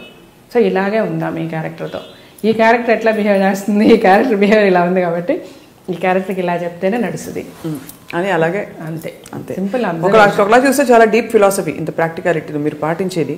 మేబీ అదే నాకు డీప్ ఫిలాసఫీ. చాలా మంది స్పీచ్ చేసే పలానా స్వామీజీ గారు స్పీచ్ చాలా బాగుంటుంది, లేకపోతే పలానా ఇది అది అని చెప్తే నేను చూస్తున్నప్పుడు నాకు అనిపిస్తుంది అంతే, ఇదంతా ఫ్యాక్ట్స్ ఆఫ్ లైఫే, నాకు తెలిసినవి ఇవి, నేను వినను కూడా ఇంకా తర్వాత నాకు అర్థం చేసుకున్నవే, ఇంక దీనికి మళ్ళీ టైం వేస్ట్. దానికి మనం ఓపిక్గా కూర్చొని మన జీవితం ఏంటని మనం అర్థం చేసుకుంటే మన జీవితమే బిగ్గెస్ట్ లెసన్ అండి లైఫ్. అంతే. ఇప్పుడు నా చైల్డ్హుడ్ నుంచి నేనేం ఫేస్ చేసి ఉంటాను, కష్టాలు పడ్డారండి చిన్నప్పుడు? బాగా, అంటే మాది చాలా ఎటువంటి మిడిల్ క్లాస్ ఫ్యామిలీ. అంటే కష్టాలంటే ఒకటండి, మా ఫ్యామిలీ వి వర్ నాట్, మాకు డబ్బులు ప్రాబ్లం ఉండింది, మేము రిచ్ కాదు. సో మా స్కూల్ ఫీజుల దగ్గర నుంచి మా మమ్మీ డాడీ మా ఇంటి అద్దెలు కట్టడం దగ్గర నుంచి పండగకి కొత్త బట్టలు, అంటే బట్టలు అదే సిచ్యువేషన్స్ ఉండేవి మాకు. ఎట్లా అంటే పండగ బట్టలు కొనడానికి డబ్బులు లేవు, మా మదర్ చీర ఏదైనా చింపి మాకు కుట్టించే లెవెల్కి కూడా మేము చూసాం, నేను చూసానండి. అవును, చాలా మిడిల్ క్లాస్ ఫ్యామిలీస్ అదే జరుగుతుంది. నాకు రేపు బర్త్డే, నేను స్కూల్కి కొత్త బట్టలు వేసుకోవాలి, ఎట్లాగంటే తన చీర ఒకటి చింపి మా అమ్మ కుట్టించేది ఇంట్లో. సో ఇవన్నీ కూడా చూసాను నేను. సో నాకు అందుకని ఈరోజు నేను బెంజ్ కార్లో తిరిగినా లేకపోతే ఫ్లైట్లో వెళ్ళినా నేను ఎగ్జైటే కాను. నాకు గబుక్కుమని కాలేదని నేను ఆటోలో వెళ్ళడానికన్నా నేను రెడీ, బస్సులో వెళ్ళడానికన్నా నడిచన్నా వెళ్ళిపోతాను నేను. బట్ ఇవన్నీ కూడా నా పిల్లలకి అయితే నేను చెప్తా, మీరు ఇలా ఉండాలి అని నేను ఎప్పుడు చెప్పలేదు, కానీ వాళ్ళందరికీ నా లైఫ్లో జరిగినాయి అన్నట్టు చెప్తా వాళ్ళిద్దరికి. సో వాళ్ళు కూడా ఓకే ఓకే. నా ఉద్దేశం ఏంటంటే వాళ్ళ ఏదైనా ఒక ఇష్యూ వచ్చినా కూడా నేను ఏం చెప్తానంటే, ఇది ఇలా చేస్తే ఇలాగా మైనస్ అయ్యే అవకాశం ఉంది, ఇది ప్లస్ అయ్యే అవకాశం ఉంది, డెసిషన్ మీది అని చెప్పేస్తారు అంతే. ఎంతవరకు నేను చెప్పగలను అంతవరకే, beyond that you are going to చూస్, నీ లైఫ్ నువ్వు చూస్ చేసుకో. వాళ్ళ కోసం ఫిల్మ్ ఇండస్ట్రీలోకి వాళ్ళు రావాలని మీరు అనుకోరా? అంటే నేను రావద్దని ఎప్పుడు అనుకోలేదు, నాకు ఇండస్ట్రీ మీద చాలా గౌరవం ఉంది. Both pretty, very pretty, and I love this industry. Rajasekhar గారికి కానీ నాకు కానీ ఇండస్ట్రీ చాలా ఇష్టం. ఈరోజు రాజశేఖర్ గారు, జీవిత గారు అని అందరూ మాట్లాడుతున్నారంటే ఇండస్ట్రీనే కారణం. అండ్ దీనికంటే గొప్ప ఇండస్ట్రీ లేదు. మా పిల్లలు యాక్ట్ చేస్తామంటే కాదనే ఇది కూడా మాకేమి లేదు. కాకపోతే ఒకటి వాళ్ళిద్దరికీ కూడా మేము ఇద్దరు ఏం చెప్తామంటే, నేను కానీ రాజశేఖర్ గారు కానీ, ఇది only luck based. I mean ఎంత టాలెంట్ ఉన్నా కూడా this is not a permanent thing. ఇది పర్మనెంట్గా ఎవరు కూడా సినిమా ఇండస్ట్రీలో అలా ఉండిపోతారని లేదు. Forever you are not going to sustain here. ఎవరికైనా ఒక పీరియడే ఉంటుంది. సో ఆ పీరియడ్ వరకు తర్వాత మీరు ఏంటి అన్నది మీరు ఆలోచించుకోవాలి. ఒకటి పెళ్లి చేసుకోవాలి, పెళ్లి చేసుకునే ముందు అకాడమిక్స్ స్ట్రాంగ్ కూడా. అంటే పెళ్లి అనేది అగైన్ మళ్ళీ ఒక క్వశ్చన్ మార్క్. ఇవాళ పెళ్లి అనేది ఎంతవరకు సక్సెస్ఫుల్గా ఉంటుంది, ఎంతవరకు నువ్వు హ్యాపీగా ఉండగలుగుతావు, ఎలాంటి వ్యక్తి నీ లైఫ్లోకి వస్తాడు, నువ్వు అతనితో ఉండగలవా లేదా. అలా లేదు అన్నప్పుడు నీకు ఎప్పుడు కూడా you should be strong enough. నువ్వు బయటకు వస్తే I can live my life, రేపు నేను ఉన్నా లేకపోయినా. నీ పేరెంట్స్ అంటే we're not permanent, one time you're going to lose us. అప్పుడు మీరిద్దరే ఉంటారు, ఎగ్జాక్ట్లీ. సో దానికి ఏం కావాలి, అకాడమిక్స్ స్ట్రాంగ్ ఉండాలి, చదువుకోండి, some place where you can go make your living. మన దగ్గర మన వెనకుంటే డబ్బులు కూడా పర్మనెంట్ కాదు. ఈరోజు ఒక డీషా బిల్డింగ్ ఉందో, లేకపోతే ఇంకో చోట ఇంకోటి ఉందో, డాడీ డబ్బులు సంపాదిస్తున్నారో, మమ్మీ అడిగితే ఏదైతే అది కొనిస్తుందో, ఇవి కూడా పర్మనెంట్ కాదు. ఇది మమ్మీ డాడీ ఉన్నంత వరకు. ఆ తర్వాత ఏంటి అంటే మీకు మీరే. సో అది ఎప్పుడు కూడా స్ట్రాంగ్ ఉండాలి. కాబట్టి అకాడమిక్స్ స్ట్రాంగ్ చేసుకోండి, మీరు యాక్టింగ్ చేయాలంటే చేయండి, నో ప్రాబ్లం అని చెప్పాం. సో ఇద్దరు బాగా చదువుతారు. బట్ ఇంట్రెస్ట్ చూపించట్లేదా? ఇప్పుడు చూపిస్తారు. ఇద్దరికి చాలా ఇంట్రెస్ట్ యాక్టింగ్, దే లవ్. ఇద్దరికి మేబీ శివాని వెరీ షార్ట్లీ వస్తుందేమో, చాలా మంది అడుగుతున్నారా. ప్రొడ్యూసర్ అంటే అలాగే ఎప్పుడు రాంగ్ అయిపోద్దేమో. మన పిల్ల మనం ఇంట్రడక్షన్ అంటే మనం రకరకాల అంత ఓపెన్ గా కరెక్ట్ గా దాని టాలెంట్ తీసుకురాలేమేమో, అది కూడా అంత ఓపెన్ గా ఉండలేదేమో. సో అందుకని బయట సినిమానే చేస్తుంది. చాలా మంది అడుగుతున్నారు. సో సబ్జెక్ట్స్ వింటున్నాము, మంచి స్క్రిప్ట్ వస్తే షీ విల్ డూ. అంటే తను మెడిసిన్ ఫస్ట్ ఇయర్ అయ్యేంత వరకు డిస్టర్బ్ చేయొద్దు అనుకున్నాము. ఇప్పుడు మెడిసిన్ సెకండ్ ఇయర్ కి వచ్చేసింది. డాడీ ఫుడ్ స్టెప్స్ లో డాడీ హోమియో డాక్టర్ కదా daddy? No no, is an MBBS doctor but specialized in alternative medicine. Almost 19 years చదువుతున్నారు ఆయన ఆల్టర్నేటివ్ మెడిసిన్. నౌ హీ అంటే an alternative medicine degree college లండన్లో దాంట్లో correspondence లాగా ఎగ్జామ్ కూడా prepare అవుతున్నారు. ఒకసారి నాకు ముందు వేశారు డాక్టర్ గారు ఫ్లవర్ మెడిసిన్ అని. అవును అవును. He believes a lot in the Bach flower therapy and Bach flower therapy. అదే వేశారు. అదే వేసి ఒక 45 seconds 1 minute పెట్టుకుని you see in few minutes how your face will change అన్న. Okay okay. కంప్లీట్ గా స్లగ్గిష్నెస్ పోతుంది చూడండి అది ఇది అని. ఒక ఇంటర్వ్యూకి వచ్చినప్పుడు చేశారన్నమాట. సో ఇప్పుడు ప్రాక్టీస్ చేస్తారా మీ అందరికీ? అసలు మా ఇంట్లో మేము ఎవరిమే కూడా అలోపతి తీసుకోం. we take only alternative. Allopathy అనేది only like emergencies we use. Chronic అంతా he gives only alternative. పిల్లలు అయితే అసలు I hardly remember them taking any medication. అట్లా. సో దట్స్ అండ్ ఈ రోజుకి ఫుల్గా చదువుతారు, ఆయన మెడిసిన్ చదువుతూనే ఉంటారు. అండ్ అదే I told you no is going for this degree అని ఆల్టర్నేటివ్ మెడిసిన్లో is going to write his exams. He wants to get a degree and you know అఫీషియల్గా ప్రాక్టీస్ కూడా చేయడానికి హెల్ప్ఫుల్గా ఉంటుందని. Apart from films of course. Apart from films, his passion is medicine. మీరిద్దరు ఒకరి film, ఇద్దరు ఫైన్ యాక్టర్స్, చాలా మంచి actors as actors, not just stardom ఒకటే కాదు. సో మీ ఏ సినిమా ఆయన చూసి ఇష్టపడతారు, మీరు ఆయన ఏ సినిమా చూసి మళ్ళీ మళ్ళీ చూడాలనిపించి భలే చేశారు అని అంటారు? ఆయనది నాకు శేషు చాలా ఇష్టం. నాది పెద్దగా మరి ఆయన ఏం చెప్పలే ఎప్పుడు కూడా. దాని నా మూవీస్ గురించి మేము పెద్ద మాట్లాడుకోవాలి. ఎప్పుడు చెప్పలేదా? అన్యాయం కదా, మేము పోట్లాడతామండి. అంటే ఆ టాపిక్ ఎప్పుడు రాలేమా మధ్యలో, నువ్వు ఈ సినిమాలో బాగా చేసావనో ఇంకొకటో అట్లా. కానీ మీరు మళ్ళీ తెరపైకి రాబోతున్నారు, ఎలాగో తెర మీద ఉన్నారు, బుల్లి తెర మీద తెరపైకి వస్తారని ఆశ ఎదురు చూస్తున్నారు చాలా మంది. ఫిల్మ్ అవునా? బికాస్ కొంత ఇట్స్ అ బిగ్ డెసిషన్ అండి. మీరు ఎంత మీకు కాన్ఫిడెన్స్ ఉంటే అంత రాకింగ్ కెరియర్ని పడేసి, అంత మీకు యాక్టింగ్ ఓరియంటెడ్ రోల్స్ మీరే ప్రధానంగా ఉండే సినిమాల్ని పక్కన పడేసి, ఒక వ్యక్తి ఒక భర్త కోసం, ఒక అందులో ఇప్పుడు చెప్పాలంటే ఈ కలికాలంలో ఒక మగవాడి కోసం లైఫ్ ని సరెండర్ చేయడం అనేది కదా. మేబీ ఐ ఉండొచ్చు, కుడ్ బి. అంటే నేను స్ట్రాంగ్గా ఏం బిలీవ్ చేశానంటే, అది ఎప్పుడు కూడా పాప రాజశేఖర్ గారు అయితే నువ్వు యాక్ట్ చేయొద్దని అని అనలే నాతో. బట్ నేనేంటంటే అగైన్ ఇప్పుడు ఇద్దరమే యాక్ట్ చేస్తాం, వాట్ ఈస్ ద పాయింట్? ఇంకా ఇద్దరిమి ఎవరి పొద్దున్న లేస్తాం, ఎవరి కాలం ఆయన షూటింగ్ ఆయన వెళ్ళిపోయి, నా షూటింగ్ నేను వెళ్ళిపోయి, ఎప్పుడో నైట్ కలిసి హాయ్ బాయ్ అనుకుంటే it's no fun. As a wife నేను అన్నీ తనకి చేయాలి, నేను మంచిగా వండి పెట్టాలి, తనకు కావాల్సినవి చూసుకోవాలి, చేసుకోవాలి. ఇలాంటివి ఏంటంటే నేను యాక్ట్ చేసి అవన్నీ చేయలేను. అలాగే ఆఫ్టర్ పిల్లలు పుట్టిన తర్వాత ఇంకా వాళ్ళని ఏదో ఎవరికో అప్పచెప్పేసి నేను వెళ్ళి యాక్ట్ చేస్తే this no fun. So every single moment in my life as a housewife I wanted to enjoy.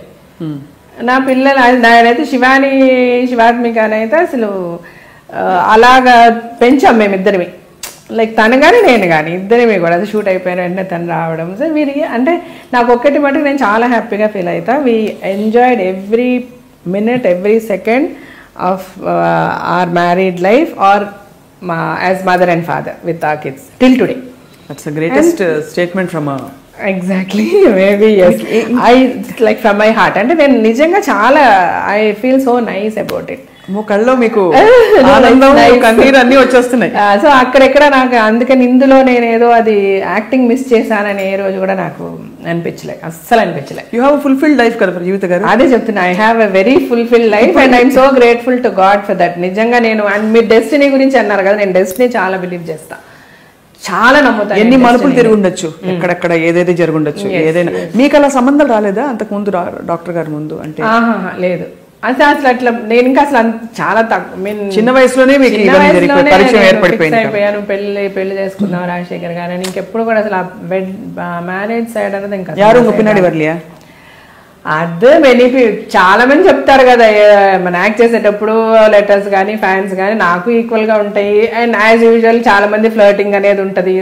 That's all normal. మీరు ఇబ్బంది పడలేదు జీవిత గారు? అంటే అప్పట్లో ఇండస్ట్రీలో అమ్మాయిలు ఇంకా కొంచెం వల్నరబుల్ గా ఉండేవారు. అంటే పరిస్థితులు గబుక్కుమని ఒకళ్ళు కన్నేయడానికో ఒక మాట అనడానికో. బికాస్ ఏమో నాకు ఉంది, నిజమే మీరు అనేది. ఇప్పుడు మారాయి పరిస్థితులు, ఇప్పుడు ఇట్స్ వెరీ మోడర్న్, అంతా ఓపెన్ అయిపోయింది. సో ఎవరు ఎవరిని హర్ట్ చేసి ఇబ్బంది పెట్టే పరిస్థితులు రావట్లేదు. అప్పట్లో అనేవారు కదా. కరెక్టే, కానీ నాకు ఆ సిచ్యువేషన్ ఎప్పుడూ రాలేదు. ఎందుకంటే నేను ఫస్ట్ నుంచి డిమాండ్ లోనే వచ్చా. బికాస్ నా ఎంట్రీనే నేను వెళ్ళి ఛాన్స్ అడిగి ఎక్కడ జరగలే. నాకు ఆల్రెడీ రావడమే టి రాజేంద్ర గారి మూవీలో ఇంట్రడ్యూస్ అయ్యాను. అప్పటికి ఆయన పెద్ద డైరెక్టరు. ఆ సినిమా కంప్లీట్ అయ్యే టైంకి ఆయన ఇంట్రడ్యూస్ చేసిన హీరోయిన్స్ అందరూ చాలా సక్సెస్ఫుల్ హీరోయిన్స్. అప్పటికి అమల గారు, నళిని గారు, వీళ్ళంతా. జ్యోతి గారని అంతకుముందు ఆయన ఫస్ట్ మూవీ హీరోయిన్ ఆవిడ. సో మీరు పొజిషన్ ఆఫ్ స్ట్రెంగ్త్ లో ఉన్నారు కాబట్టి. ఎగ్జాక్ట్లీ. నాకు అప్పుడే ఒక 5-6 సినిమాలు తమిళ్లో సైన్ చేయడం జరిగింది. అది చూసే నా కెరీరే చాలా షార్ట్ పీరియడ్ అండి, ఓన్లీ 3 years. ఆ తర్వాత నేను పెళ్లికి ముందే మానేసా కదా, 89లోనే మానేసాను. మేము పెళ్ళైంది 91లో మాకు. సో దెన్ అట్లాగా నేను ఉన్న పీరియడ్లో అయితే I was all the time నన్ను కావాలి అని వచ్చి పెట్టుకునే స్టేజ్లోనే నేను రిటైర్ అయిపోయా. ఏమో తర్వాత నాకు ఛాన్సెస్ లేకుండా ఉండి నేను ఎవరి దగ్గర వెళ్ళి అడగడం అట్లాంటి సిచ్యువేషన్ ఎప్పుడు రాలే నాకు. బట్ అది పరిస్థితులు ఉండేవి కదా కొంచెం. డెఫినెట్గా ఇప్పటికీ ఉన్నాయండి. మీరు ఎంత మారినా, ఎంత మనము విమెన్ లిబరేషన్ అని చెప్పి తప్పు పట్టాలంటారా? ఎంత తప్పు పట్టడం ఏం కదండి. ఏమంటామంటే మనం ఏదో అంటారు చూసారా, demand and need and demand అన్నట్టు. ఎవరికన్నా నీడీ అని వెళ్ళినప్పుడు డెఫినెట్గా అక్కడ డిమాండ్ అన్నది ఉంటుందండి. ఏదో ఒకటి వాళ్ళు బేరం పెడతారు. ఆబ్వియస్ కదా, ఎక్కడానండి సినిమా ఫీల్డ్ అని కాదు, మీరు ఈవెన్ వర్కింగ్ విమెన్ ఎవరికన్నా ఉండేది అది మనం హిపోక్రటిక్గా మాట్లాడకుండా ఓపెన్గా మాట్లాడుకుంటే ఎప్పటికీ కూడా ఆ సినారియో మారదు. Women will always be in that vulnerable position. Exactly. ఎందుకంటే ఒకే women should become strong. No చెప్పాలా? నో చెప్పుచ్చుకోటి బయటకు వచ్చి ఇలా చేశాడని చెప్పిన రోజు చేయడేవాడు. లేదు నువ్వు నో అని చెప్పి చెప్పుచ్చుకుంటే బయటకు వచ్చి నేను బతకగలగా నేను కాన్ఫిడెన్స్ ఉండాలి. ఎక్కడ మనం చాలా మంది మన ఆడవాళ్లే వీక్ మైండెడ్ అయిపోతున్నారు. ఏమో నాకు ఇది లేకపోతే నేను ఏమైపోతానో, ఇది లేకపోతే నేను చేయగలనో లేదో. ఇట్స్ ఓన్లీ ఆడవాళ్ళని ఎవరు కాపాడలేరండి, వాళ్ళని వాడే కాపాడుకోవాలి. మనం స్ట్రాంగ్ అవ్వాలి. When you become strong there is nothing. ఈ ప్రపంచంలో ఏ శక్తి కూడా ఆపలేదు. అది మగవనివ్వండి, ఆడవనివ్వండి. ఆడవాళ్ళకి ఈ వీక్నెస్సే బిగ్గెస్ట్ ప్రాబ్లం. దాని నుంచి ఏ రోజైతే నువ్వు బయటపడతావు ఆ రోజు అక్కడ ఊరికనే ఆడవాళ్ళకి ఇది అయిపోతుంది, ఆడవాళ్ళకి అది కావాలి ఇది కావాలి అనే కంటే నువ్వు ఫస్ట్ సెల్ఫ్ స్ట్రాంగ్ అవ్వాలి. నువ్వు బయటకు వచ్చి నీ ప్రాబ్లమ్స్ చెప్పగలగాలి. నువ్వు బయటకు వచ్చి నీ ఇష్యూస్కి ఫైట్ చేసుకోగలగాలి. నిన్ను ఎవరో ఒకరు రేప్ చేసేసారన్నా కూడా తప్పు లేదు, నీ తప్పే. నేను ఎవడో రేప్ చేసినోడు బాధపడాలి, ఆడుగులు పోసుకోవాలి. What is your mistake? నీ తప్పే ఉంది అందులో. నువ్వు ఓపెన్గా వచ్చి మాట్లాడగలిగిన రోజు అందరూ నోరు మూసుకుంటారు. నీ గురించి ఎవడ మాట్లాడు. ఎదుటోడు మాట్లాడితే చెప్పు చూపించు, ఎందుకు మాట్లాడతాడు నీతో, why are you giving away. ఇది ఆడవాళ్ళల్లోనే ఈ మార్పు రావాలి, స్ట్రెంత్ రావాలి. అప్పుడే ఫుల్ ఫ్లెజ్డ్గా ఆడవాళ్ళకి యూనో న్యాయం జరుగుద్ది. రెండోది, ఇంకా ఇప్పటికీ కూడా ఎంత విమెన్ ఈక్వాలిటీ అని మాట్లాడినా ఏం చేసినా ఇప్పటికీ విమెన్ బిల్ పాస్ చేయడానికి ఎవరికి ధైర్యం లేదు. The men are not brave enough to give equal rights to women. వాళ్ళకి భయం. ఆడవాళ్ళు ఎక్కడ డామినేట్ చేసేస్తారు, కొంచెం చేస్తారు కూడా. అంటే బికాస్ ప్రతిభ చాలా ఉంది. ఇప్పుడు ఆడవాళ్ళకి మీరు చూడండి, సహనం ఉంటుంది, ఓర్పు, నేర్పరి, అన్ని. వాళ్ళు చేయలేనిది ప్రతిదీ నేర్చుకొని చేయగలరు. నేర్చుకొని చేస్తే వాళ్ళకంటే బెటర్గా చేస్తారు. కరెక్ట్. ఎందుకంటే వాళ్ళకున్న ఫికల్ మైండ్ అంటే వీళ్ళకు ఉండదు. అది ఫికల్ మైండ్ వీళ్ళకు ఉండదు. వాళ్ళకున్నంత వీక్నెసెస్ వీళ్ళకు ఉండవు ఆడవాళ్ళకి. ఎందుకంటే మనల్ని అలా పెంచారు మన పెద్దవాళ్ళు. Hats off to them. So ఇవన్నీ కూడా వాళ్ళకి భయం, ఫియర్ ఫ్యాక్టర్స్. అందుకని ఎక్కడికక్కడ ఇంకా ఇప్పటికీ కూడా ఆడవాళ్ళకి అంత ఇంపార్టెన్స్ ఇవ్వడానికి భయపడుతున్నారు. బట్ వాళ్ళు భయపడినా కూడా మనం రావాలి అంటే మనం స్ట్రాంగ్ అవ్వాలి. మరి మీరు చూడండి, ఏ పొలిటికల్ డయస్ చూడండి, ఎక్కడ చూడండి, ఆడవాళ్ళు ఎంతమంది కనబడతారు? అందరూ మగవాళ్ళే ఉంటారు. డయస్ మీదకి ఆడదాన్ని పిలిచి కూర్చోబెట్టి మాట్లాడించే ధైర్యం చాలా తక్కువ మందికి ఉంది. ఎందుకంటే డెఫినెట్ గా డామినేట్ చేస్తారు. జీవిత గారు ఫస్ట్ బ్యాచ్ లో ఉంటారేమో, అంటే coming out and speaking about bold issues. మీరు ఎవరు అడిగినా నేను మాట్లాడాను అనిపిస్తుంది. నేను ఈ షో చూస్ చేసి నన్ను చాలా మంది నేను 89లో మానేస్తే ఇప్పుడు 2016లో ఐ డిడ్ దిస్ షో. అంతవరకు నేను ఎక్కడా కూడా ఎనీ టీవీ షోస్ కానీ మూవీస్ కానీ ఎందులో నేను రాలే. నేను ఆ షో సెలెక్ట్ చేసుకుంది కూడా అందుకే. అట్లీస్ట్ కొన్ని విషయాలు మనం బోల్డ్గా చెప్దాం, నేర్చుకుంటారు. ఎందుకంటే ఆనెస్ట్లీ అండి, మీరు okay as a wife you're a great wife, wonderful mother, ఒక గృహిణిగా, కూతురుగా, కోడలుగా. But you're so bold and strong inside. అది ప్రపంచానికి చేరాలంటే మీరు పబ్లిక్ లైఫ్లో ఏదో ఒక పబ్లిక్ లైఫ్లో బయటికి ఇంకా రావాలి. వస్తా వచ్చే టైం వచ్చింది. లాస్ట్ 1 or 2 questions మనం వైండప్ చేసే ముందు, మీ మీద, రాజశేఖర్ గారి మీద కామెడీ స్కిట్స్ చాలా మిమిక్రీ షోస్ చూస్తారు. చూసి నవ్వుకుంటారా, కోపం వస్తుంది? నాకు మా ఇద్దరికి కోపం రాదు. అంటే నేను మీ ఇద్దరు సరే మన వల్ల సంబడి సర్వైవింగ్, సో చాలా హ్యాపీగా ఫీల్ అవ్వాలి. అండ్ మళ్ళీ నేను ఫస్ట్ రిఫరెన్స్ మీకు చెప్తా, కాసే చెట్టు మీద రాళ్ళు అన్నట్టు, మేము ఎంత పాపులర్ అయితే మా గురించి ఎంతమంది ఎంత మాట్లాడుకుంటే మా గురించి మాట్లాడిన షో అంత సక్సెస్ అవుతుంది ఆబ్వియస్గా. సో అంటే గుడ్ ఆర్ బ్యాడ్ మమ్మల్ని అవాయిడ్ చేయలేకపోతున్నారు పీపుల్ మా గురించి మాట్లాడుకోవడానికి అనే తీసుకుంటాను నేను. చాలా పాజిటివ్గా తీసుకుంటా. చూసాను. మేము ఉన్నప్పుడే కూడా స్టేజ్లో శివారెడ్డి 2-3 సార్లు చేశాడు. అంటే మెయిన్గా సార్ మీ పట్ల తిరిగి జీవితాన్ని అడగడం, మీరు బంగారు అని మీరు పిలవడం అంటే ఇది ఏదో మనం ఈరోజు ఫేక్గా స్టార్ట్ చేసినది కాదు. ఈ బంగారం అని నేను తన పిలవడం వే బ్యాక్, తలంబ్రాల్లో తను నన్ను చీట్ చేస్తాడు కాబట్టి నేను తనని ఫ్రాడ్ అని పిలిచేదాన్ని. సో రెగ్యులర్గా తను ఫ్రాడ్ ఫ్రాడ్ ఫ్రాడ్ ఫ్రాడ్ అనే పిలిచేదాన్ని నేను. సో మా పెళ్ళికి ముందు అదే అతనికి యాక్సిడెంట్ అయినప్పుడు హాస్పిటల్లో ఉన్నప్పుడు మా అత్తగారు ఫస్ట్ వచ్చి రాజశేఖర్ గారు నేను ఫ్రాడ్ అని పిలుస్తుంటే ఆవిడ చాలా అప్సెట్ అయ్యారు. పక్కకు పిలిచి వాళ్ళ కూతురుతో అదేంటి ఫ్రాడ్ అంటుంది తనంటే, అప్పుడు మా అదే మామంటే నాకు అలవాటు అయిపోయింది తన్ని ఫ్రాడ్ ఫ్రాడ్ ఫ్రాడ్ అని పిలవడం. అప్పుడు ఆవిడ అలా అనగానే మా వదిన గారు వచ్చి చెప్పారనమాట, రాజశేఖర్ గారు అక్క వచ్చి అన్నారు, ఇట్లా ఫ్రాడ్ అంటున్నావంటే ఏంటి మా అమ్మ ఫీల్ అయిపోతున్నారు అని అంటే, అప్పుడు నేను బంగారం అని మార్చా. అప్పటి నుంచి స్టార్ట్ అయింది అది. అది వినే మన పోకిరి బాబురావు గారు మా ఆయన బంగారం అని సినిమా టైటిల్ పెట్టారు.